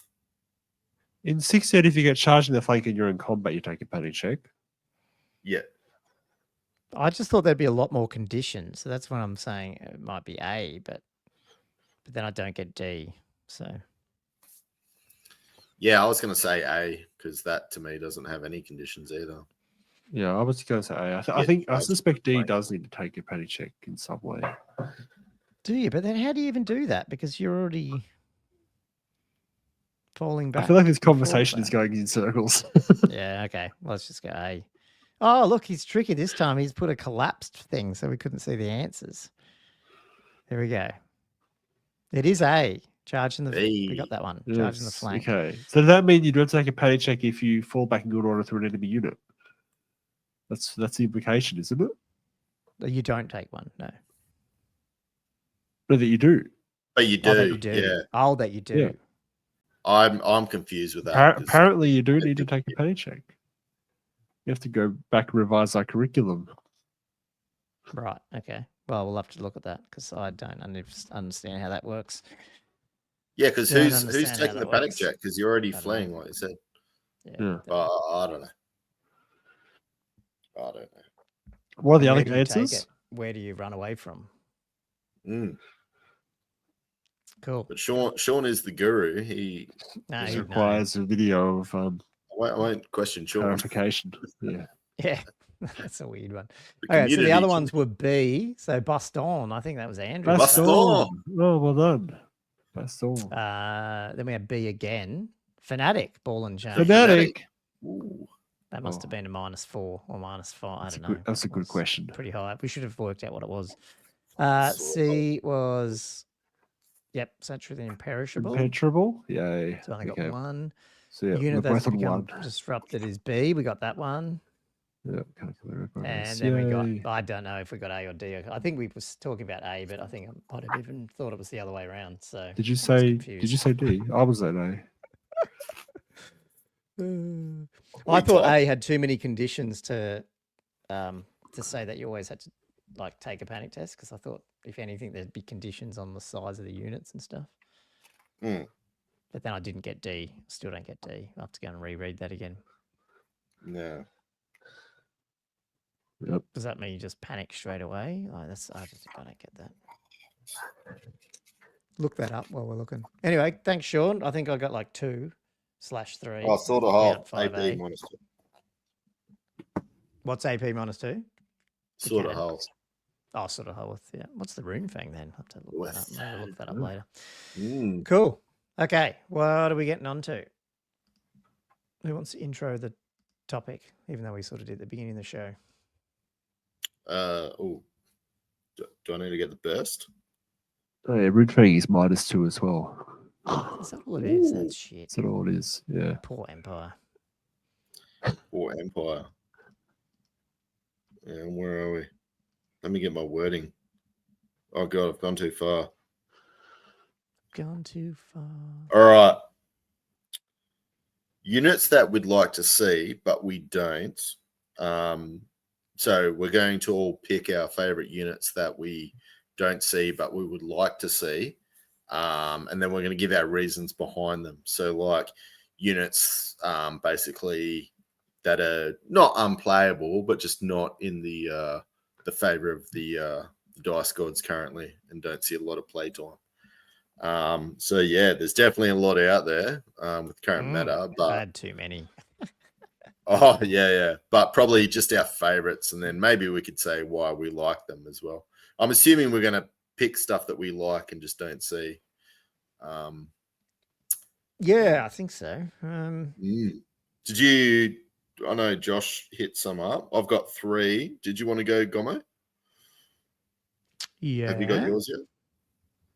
Yeah, I'll do one. I think this is I think I mentioned it before on some other topic. Like I'll go Tomb Kings then first. I mean, again, there's a bunch of them that you just don't see, but I'm going to put the Necro Knights down there, Necropolis Knights. Oh yeah, cool. You do see the sepulchral stalkers in some of those the what's it called lists, the ones that have been winning. What's it called? The mortuary priest, mortuary cult ones, just because they have that extra buffed up, ambush one where you can kill people on initiative tests and stuff. But yeah, the Necro Knights you just don't see. It's a bit sad because they're cool figures and it makes it look good. And they're always in the pictures of the Tomb King armies, in the literature and stuff, but you just don't get to see them. And I sort of jumped ahead a little bit thinking about, well, what would make them good? And I didn't want to change the rules of the game or anything. I just thought like, and this is coming from 9th Age a bit, I think, where, you know how you could get like they called a mutz or something, whatever it was called or whatever. And you could put like one of your hero dude. Yeah, I don't know how you say it, but it sounded pretty bad. But, you could have like a champ guy riding them and stuff. You could put your heroes on them as well. Yeah.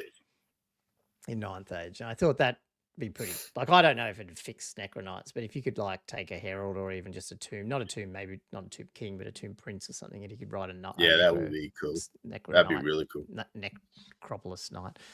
I thought that would be. I think you might see them. You might see them. I wouldn't say you would, but I reckon you would. Cool. I reckon that's awesome. Yeah, I think they could have done that a lot more with all the armies, like because they did a little bit with Empire. You could like put people on demigryphs, you know. But I think they could have done that a little bit more. Yeah, done. So mounts are a little bit limited in. I suppose like how many mounts you're gonna have, but yeah. Yeah. Yeah. But, that's one of the ones that you just don't see them, unfortunately, and they're cool models. And I've got a bunch of them, 9, and I don't get to use them. So yeah, well, I could, but yeah. It's just one of those. You could, but it feels bad because they're not doing what you want them to do. Yeah. You don't want to have these cool models and they look so good and like they should be awesome and they just get crushed. And there must be one of the bigger, like, they're so big bases for 3 wounds as well. You know, like they just. Yeah, they are. Yeah. Who's Josh? You want to throw one out there? I mean, probably one that I was thinking about was I didn't see many Treekin out there. Yeah, the Forest Boys. Do you see many Dryads? Like you see the occasional unit of 10 Dryads, but you don't see like armies of them, do you? No, you don't see Forest Spirit armies yet. I mean, I wonder if that will happen with the Arcane Journal. So I'll hold fire on that. But at least Dryads are skirmishers, so I think that sort of ups their usefulness a bit, just their versatility. Whereas Treekin, they get a bit left behind because Monstrous Infantry are down there as a general troop type aren't great in this edition. And then I think they've gone with the tree spirits, like in this edition, they've gone with a lower strength variety. So the tree can only strength 4. What are they? Oh, 4. Okay. Yeah. Yeah. The tough 5 strength 4, which again takes away the hitting power significantly. Before in old editions they were strength 5, which meant they hit pretty hard as well as being quite tough. And the thing is, the whole Wolf army, it's very avoidance based, so you're not seeing these chunky boys around as much. There's heaps in there in that army where you go, oh man, there's just not. Just doesn't gel with all the infantry, outside of that, I'll just ask you a question about the models. What models do you think we'll get with them? Like, because did they have like some of the older? Well, they always had they never had new Treekin models, did they? They were always crappy ones. So they never, because the thing is, they made the new Treeman, in that new style, and then rather than put out Treekin to go with it, the Kurunoth Hunters came out instead. Which fit the same size, but they've all got like bows or swords or like a bit more Age of Sigmar, like a hook thing. They're more Age of Sigmar-y, the hooked staff thing. I mean, they fit the aesthetic of the newer version of the tree spirits, but they just don't quite work because they've got weapons. It's just very bizarre. But even the Treeman in the pictures we've seen is also like that old crappy. Well, whatever the hell Treeman, in the. I don't mind the older style Treeman. Like, it's not the worst old model for me. Right. But they do look a bit weird because it's just like a bunch of random branches sticks. Put together. Sticks. Like it's not like a tree as such. Yeah. Ross, you're right. look like more of like a tree spirit, or the Dryads are awesome, I reckon. Yeah, they're But good. Yeah, how good. early they are, they hold up. Yeah. No, yeah, they have. Yeah, the Dryads have got lots of character. Absolutely. Yeah, you're right. Gommo, in the book, in the back of the book, like the photos of the Wood Elf army at the end of the section. Yeah, they've got the older version of the treeman. Yeah, fitting. So that's interesting. But all the later edition versions of all the other Wood Elves. So which is bizarre because I feel like the big tree man actually fits with like the new Sisters of the Thorn and the Wild Riders and the Eternal Guard. That aesthetic actually fits really well with the new version of the tree man. Oh, they're just doing it because of bloody AOS, aren't they? Yeah, and I'm because of that though. I'm not 100% that we will see a Treekin army because it's too close to Sylvaneth. I'm thinking they might do something different. But yeah, but they got to. It's such a cool archetype. And suddenly we'll just be seeing tree. Oh, and if they did it right, you'd get a totally different playstyle for Wood Elves, wouldn't you? Because there really is only one playstyle with the Wood Elves at the moment.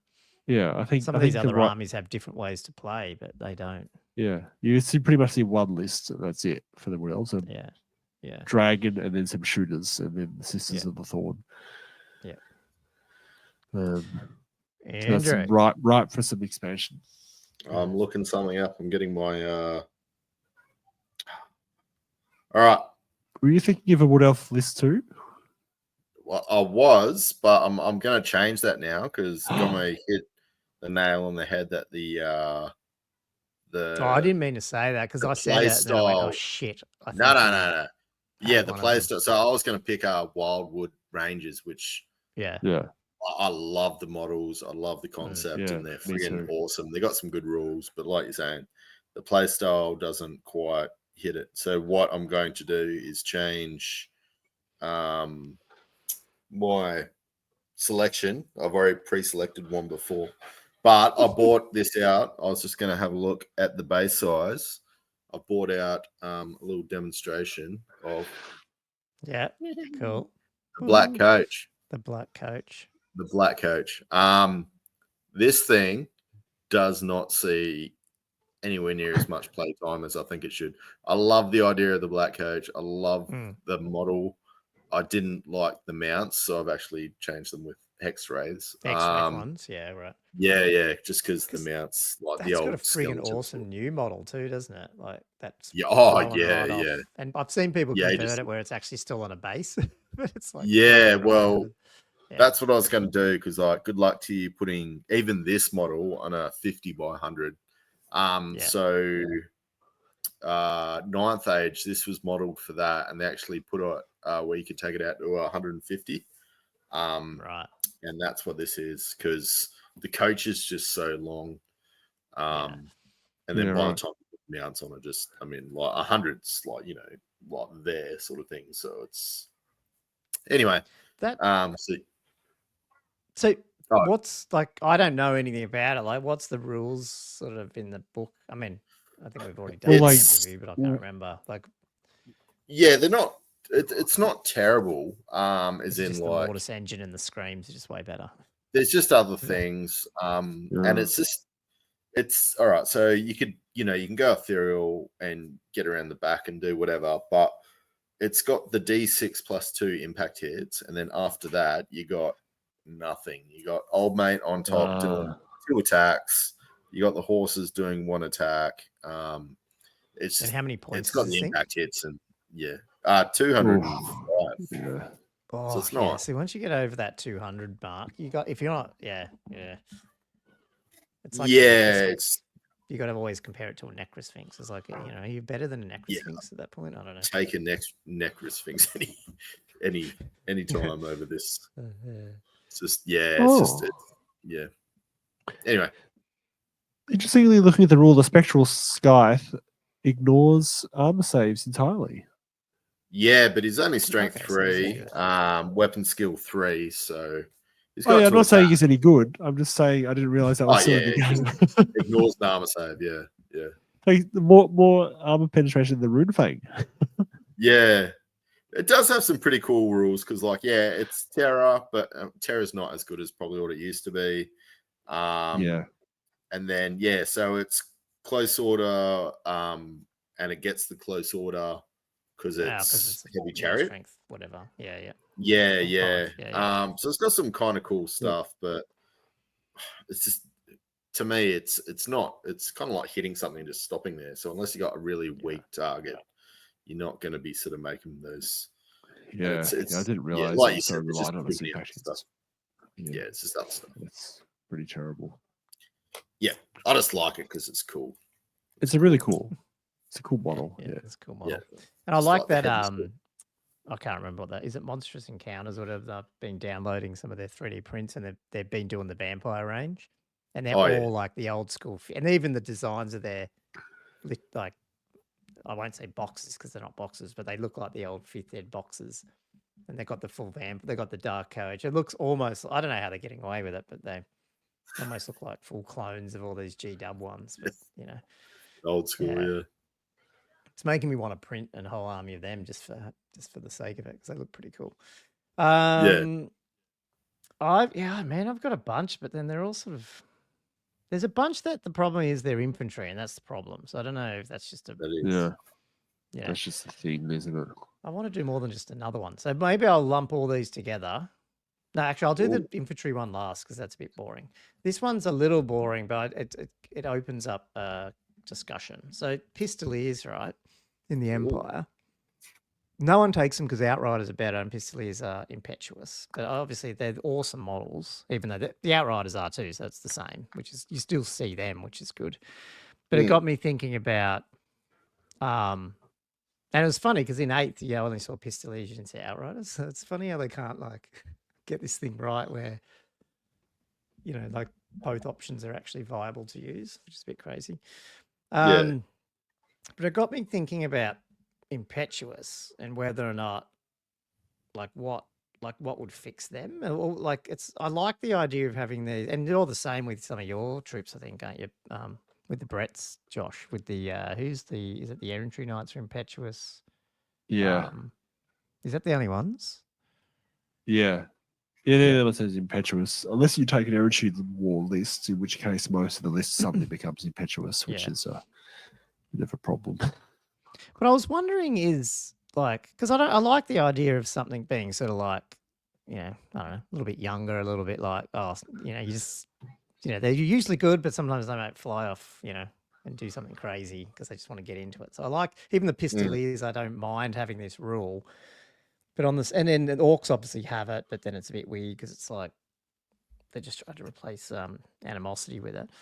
But I was thinking, like, could you change stuff like where, it's sort of almost 2 levels of frenzy, whereas it like impetuous is sort of like frenzy, but it's at -1 of your own leadership. You can't use your generals or something. So it's like it's a weak frenzy, but it's not as bad as frenzy. Like frenzy, you have to charge if you're in range, whereas this is like you don't have to. Close to, you got to roll. Like you have to take a lead, and because you're on these units that are sometimes out, they're generally testing on that, leadership 6, 7, 8. So it's sort of like a 50-50. But it's, I don't know, it feels like you got a little bit more control because maybe you can put a character in there to bump that up, and you can fight the impetuous thing a bit more. But at the same time, if you do fail, because what's the downside of failing? What upside do you have to fail impetuous? Like you charge, like you don't actually get any. Like it's not like frenzy where you get an extra attack or anything. No, there's no upside. Charge. So there's really no upside. It's one of these rules where it's like on a 4 up, you can't do what it's just at least frenzy you have to charge, but you get around and some damage. So I was like, I wonder if they should have made it a little bit more like frenzy, where you actually, if you charge, it might be bad, but you get the benefit, but you can do some things to mitigate it via X, Y, Z. But I don't know. Just made me think. That's I don't even true. know if it's that big a problem, but it's funny that you say the leadership check rather than a 4 up, because that's exactly how the errant impetuous test used to work. It was just a leadership check. There you go. Like, that's what it was. But was it on any leadership? Makes more sense, so therefore, you doesn't could it? take it on 9s and stuff.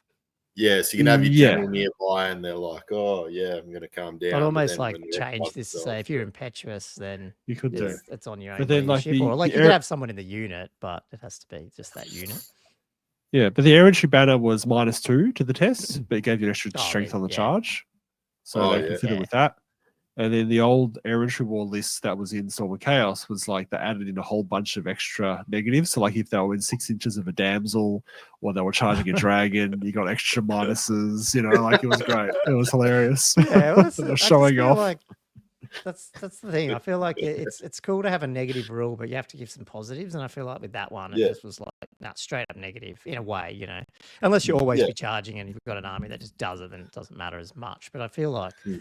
And then I thought, well, what does that mean for orcs? Because if you had that as the impetuous thing, like maybe it's still fine. You just get more benefits, like you get extra strength on the charge or something. I don't know. Like, is it that bad? I don't know. Well, it does feel very stark, the all or nothing nature of it. I mean, compared to Outriders or Pistoliers, like that's just such a massive difference. It's not like it's a smite chance of something going off. Yeah, you've got no control over it, and it's a 50-50. It's like. I need to grab some more props. Andrew's come prepared this time. I got nothing. Just keep going. Anyway, cool. Josh, well, like you want to go, Josh? Yeah.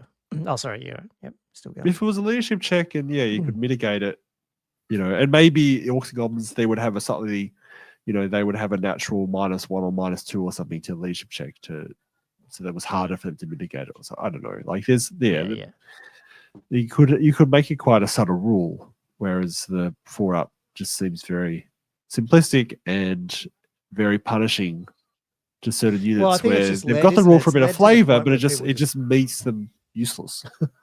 It's one of these rules. I feel like it's either there's some units that have it and they just you don't care, like they're just going to use it, like some of the corn units and stuff because you're charging anyway. But it feels like like Dragon Princes, people make this decision. Well, I won't take them now, you know, because of that one rule, and I just feel like that's not a good rule then. Yeah, I think so, and particularly so with fast cav or other like redirectors that you're actually not wanting to just charge straight into everything. Like it just really ruins their effectiveness. Yeah. What other one did I have? Oh yeah, Cressing Knights. Cressing Knights was the other one I had. I thought that was that one. I can't forget them. This annoys me so much. Josh had to tattoo. They're my favorite unit. They really are actually my favorite type of knight. And I mean, they've always been in a hard spot because they've got great weapons and they get less armor save and stuff. But I don't know. I feel like the fact that they don't have counter charge is a problem. But I think they were designed to be more of a stubborn block. You know, that were a bit more immobile. But the problem is the way the whole lance formation is designed, it doesn't work unless you run them in a non-lance formation shape. Because as soon as the lance formation gets charged, it blunts anyway. Yeah. So it's not really a function that they're designed for unless you. They're not supposed to be an anvil, really. Unless you run them in a normal shape, I suppose. But yeah, it's and I don't know, the armor save is a problem as well because they're a strike last and they're only 4 armor save and it's and tough 3. But at least if they were counter charging, they'd be initiative 4 and they're more likely to be maybe striking before the charges, I guess. How many points are they? 27, I think, off the top of my head. They are more than. I mean, they did drop like 2 points compared to previous heads. Like they have actually taken the price off quite a bit. 26. They were 26. So the Knights of the Realm were in 24. So I think they might have been like 28 in 6 head. Yeah. Okay. Maybe it's just you got to find the right use for them. Yeah. Have they got a 3-up or a 2-up? They've got a 3-up base, and then obviously when they're in combat, they're not using their shield, so it goes to a 4-up. Oh, yeah, 4-up. Yeah. So they die quite easily once they're in combat if something else is striking before them, which is a tough 3 or something. Yeah, they're tough 3. So they're pretty good in 6 ed because they hit like a truck because they're strength 6 and they're always striking first when they charge, right? Yeah, like that. Yeah. Unfortunately, these guys, that armor save drop drop off if they're not striking first. Yeah, you're in trouble. Hurts them quite a bit. Cool. Anyway, that's my old bugbear that I can't forget. Yeah. Props. Right, I'll do the first prop. Not painted by me, lovely model. So some people might disagree, but the Shadow Warriors. Shadow Warriors. Yeah. So these are the old school ones. I've got like previous edition. So my issue here is, again, it might be something similar to the Black Coach. Is there's just better options. So you got Sisters are like your go-to for like really good shooting unit. Sisters coming at 15 points, Shadow Warriors coming at 14 points. Sisters have got like arrows of Isha, which is going to be like Isha, however you say it. So more AP plus more armor bane. Shadow Warriors just don't have that.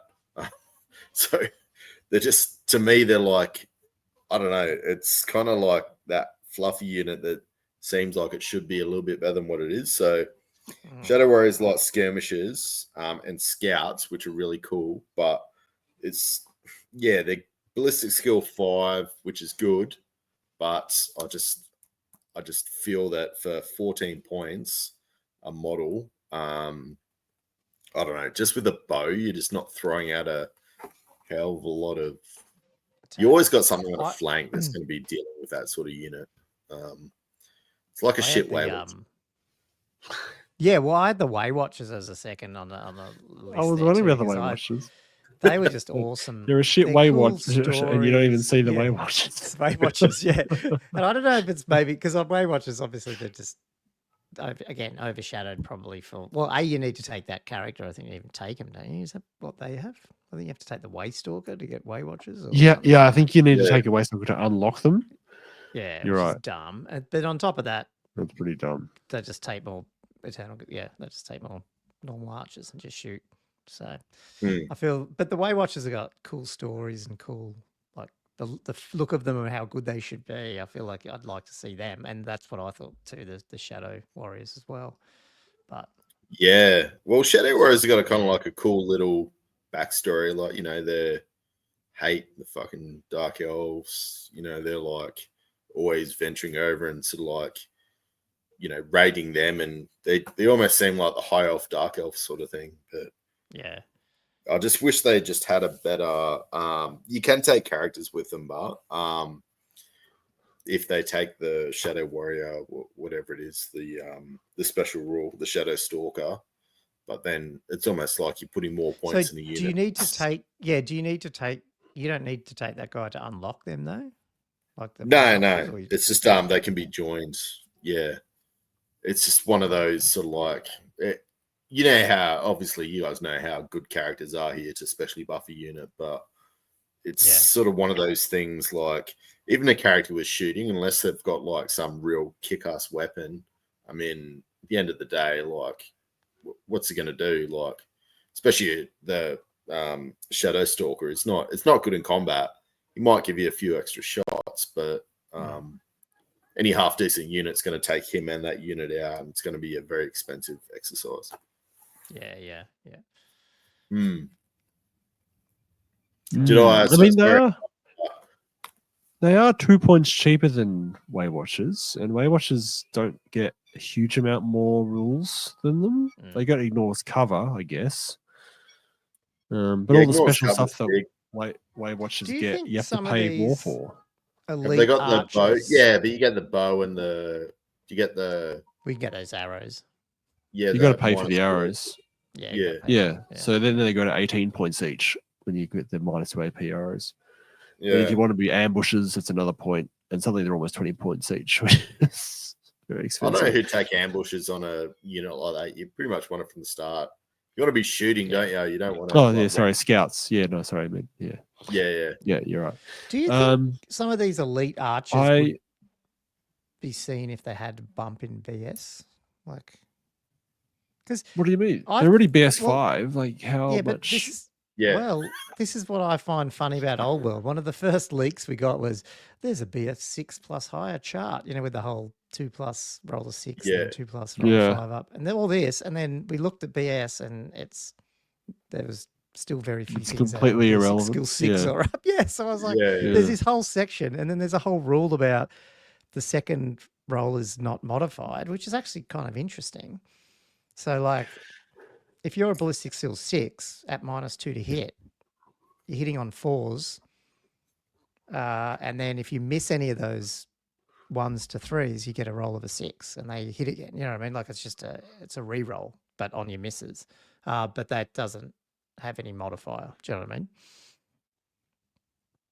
And that's, I think, what people miss a bit with the BS, that change they did with the ballistic skill thing. And I feel like that's actually really cool if people could get BS 7 and 8 a bit more, because then, imagine being BS 8 -2 to hit, you're hitting on 4s and re-rolling your misses on 4-ups as well. Like, it's actually kind of quite reliable. Obviously BS 8's very high, but no one has it. So it's like this whole rule they put in there, like, I feel like, wait, so you can never hit better, like it's a 2-up regardless of, it's not like you're going to the 0 up but failing on a 1. You're saying, like, if you've got BS 7 and you're hitting on -2, you always still be hitting on 4 up and then a 4 up or something. It's not like the old one. It's not like just goes down to -1 and you add a plus. BS 7. It's different. And that was one of the things that changed with Old World. Isn't that worse? You never see it. I don't know, might be, but is it? Because you've got to re-roll. Because, well, 2 4-ups is a 75% chance, whereas a 1 in 6 is an 18% chance. Yeah. If you're hitting on a 2-up, you're actually better than 2 4-ups. Anyway. I don't know. I don't know what the maths are, but yeah. Yeah, you're mathing too much. I'm mathing it, yeah. Yeah. I don't know. It's just very weird that they put all this effort into this. Well, not that much effort, but there's at least 2 paragraphs about this BS 6 or higher, and you never see it anyway. Yeah, I know. It was hilarious. And again, one thing I was going to say with Archer blocks, you don't see a lot of shooting. So no, you don't. I don't know. I do wish Way Watchers had a second-hand weapon. I think in 8th and definitely in 9th they did. Yeah. And it gave them an extra sort of dimension. Yeah, they jumped out the trees. Didn't have. Well, that's what they should be like. Yeah, I know. They were pretty scary in combat sometimes. Because they'd surprise the opponent sometimes. You always want to bring. Yeah. You think they would be good in combat too, like from a theoretical point of view. It's like they're there, like their most elite sort of. They're like they're it's way like for months. An army of what's his name from Lord of the Rings type dude, like the elf dude. Yeah, I don't know. Legolas, is that what you're saying? Yeah, it feels like that sort of guy. I mean, he's probably still a bit more normal elf, not Way Watcher, but it's something like that. Just like doing all this tricks. And, anyway, he's a wood elf. No. Yeah, that's right. Mirkwood? Any what other ones did you guys have? Sort of. Is he Mirkwood or is he? Oh, he's Mirkwood. I had one more, but I'm sure you guys have got others. Well, no, you guys can go. I sort of mentioned a few. I do have some more, but go, Andrew. He's got another one. Go for it. Oh, another the prop. miners. The miners. Yeah. The dwarves are miners.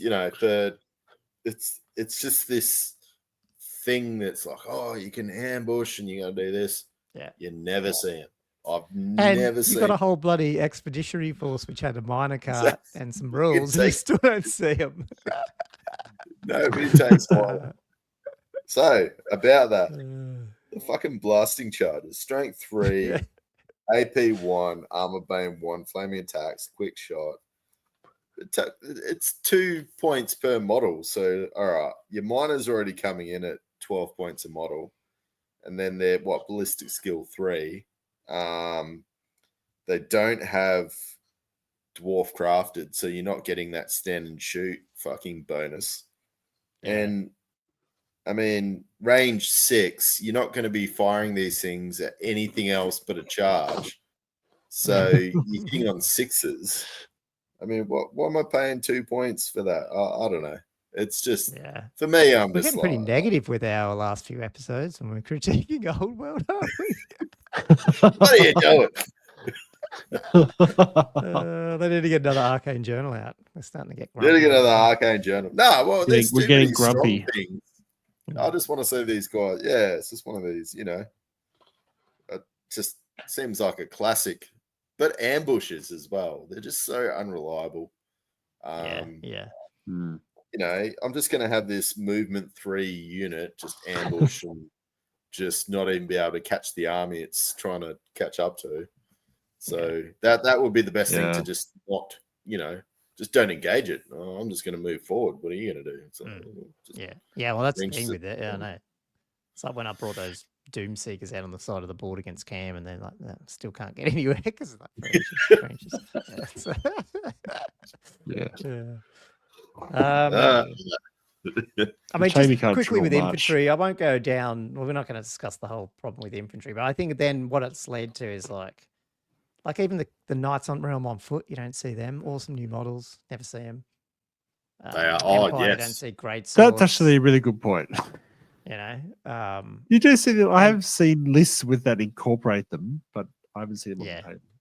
Yeah, it's a bit sad. Like that's that. I think just fixing. Well, I mean, just fixing is easier said than done. But if they do another version or whatever happens, and infantry's a bit more usable, I think you will see a bunch of these extra ones that we've been sort of maybe talking about start appearing, which would be cool. Yeah, like even the Wood Elf ones, you know, Wood Elf. Eternal Guard, like it's just they're mostly infantry, and you just don't see them. And then on the Orc side, you just don't see like the squig herds, you know, like the whole like multi squig herd thing. But just like I like seeing lots of squigs. It'd be cool, not just squig hoppers, but actual herds of them as well. I think that'd be cool. Yeah, I think because I remember I ran in that list 9th age. I ran like I think it was 3 units of 30 or whatever it was in a tournament, like had 90 squigs or something. Just kind of fun. But yeah. Was that the one we went to in Chatswood or something? Is that the one you talked about? Yeah. Yeah. Is that when Double Spider was the go? It was double Spider and like 3 units of 30s. Macho herds, whatever it was. Yeah, it was fun. Yeah, push it forward. Yeah, that's good. Anyway, I think that's about enough. And my ears are starting to really hurt, guys, because these freaking headphones sitting on it. So I might have to close out today's show. Podcasted through the pain tonight, hey? Yeah, it's a little bit like that. Clap to Gommo. Hopefully it's not infected. See what he does, people? He just... I was going to say, I was going to share my scar, like stitches, but I thought it might make some people vomit. I don't know. So maybe you can, have you got it? Like you can put it up for the very end of the episode for people that have got right through the 2 hours. Yeah, it's only a scar. It's not like you're sharing a little Easter egg from your fucking colonoscopy or something. Like I think a scar is pretty. No, it's not that. Yeah, it's not. Just in my old man head. Do you want me to flash it up? Do you really? Yeah, flash it up. I'm intrigued to see what all the drama's about now. Let me zoom it in. See, where's the present button? It's gone. Oh no. There's too much lead up now. It's not that bad, but it's my cool. Line. Right where my glasses go. Yeah. It's a bit meaty. Nice. It's pretty very good. neat. I was expecting this shark wound, like, you know, it's just no. No. There's 1, 2, 3, 4, 5, 6 stitches or something. But yeah, it's a lot longer than I thought it was going to be, given it was only a spot. That's what I don't get. Yeah. But anyway, here's what it is. No, they dig a lot out. Yeah. They get and it's just annoying. It's right where my glasses go, which is usually okay, but when I've got them on and the headphone pushing it, I think it's starting to irritate the back of the stitches somewhere there. All right. Anyway, all good. Cool. Well, if someone lasted through that and then happened to watch that, sorry. So let's. Yeah, is it a reward or a punishment for getting to the end? Cool. Well, thanks for listening to another Old World Fanatics episode. If you enjoy that and want to see more pictures of crazy surgeries, maybe sign up to our Patreon. What's it? Patreon.com/. I've got plenty of surgical photos if you want to see some surgery. Josh is not Actually, I'll stop that because we should bring this up because it's at the end of the show and it's fine. But we were joking with Cam, who's the dentist, and he brought up, what did he say? He brought up something about he couldn't get back to you because you're having a game with him tomorrow. I'm gonna come and watch, and you'd ask him some questions, or you were having back and forth, and then he said, "Sorry, I didn't get back to you because I was like, just getting out of surgery," because he does like he's a dentist, but he does like surgeries, and he said something about they're gonna be sore or something, and then I went, "Got to be honest, how often are you thinking about Warhammer or how over the top pegs are while you're operating on somebody?" He said, "Yeah, more than you'd think." So I was like, "Yeah, I bet." It just makes me wonder, like cutting up someone, open heart surgery. Like, fuck, I wonder if I could take that sword. Oh, sorry, what was I doing? And it just made me think, like, what is the weird? If you've listened this far, you have to answer this. What's the weirdest place you've had a thought, like a Warhammer thought, like a list thought, or fuck, I should try that, or like what is the weirdest place you've been, or what thing have you been doing at the time? Toilet doesn't count.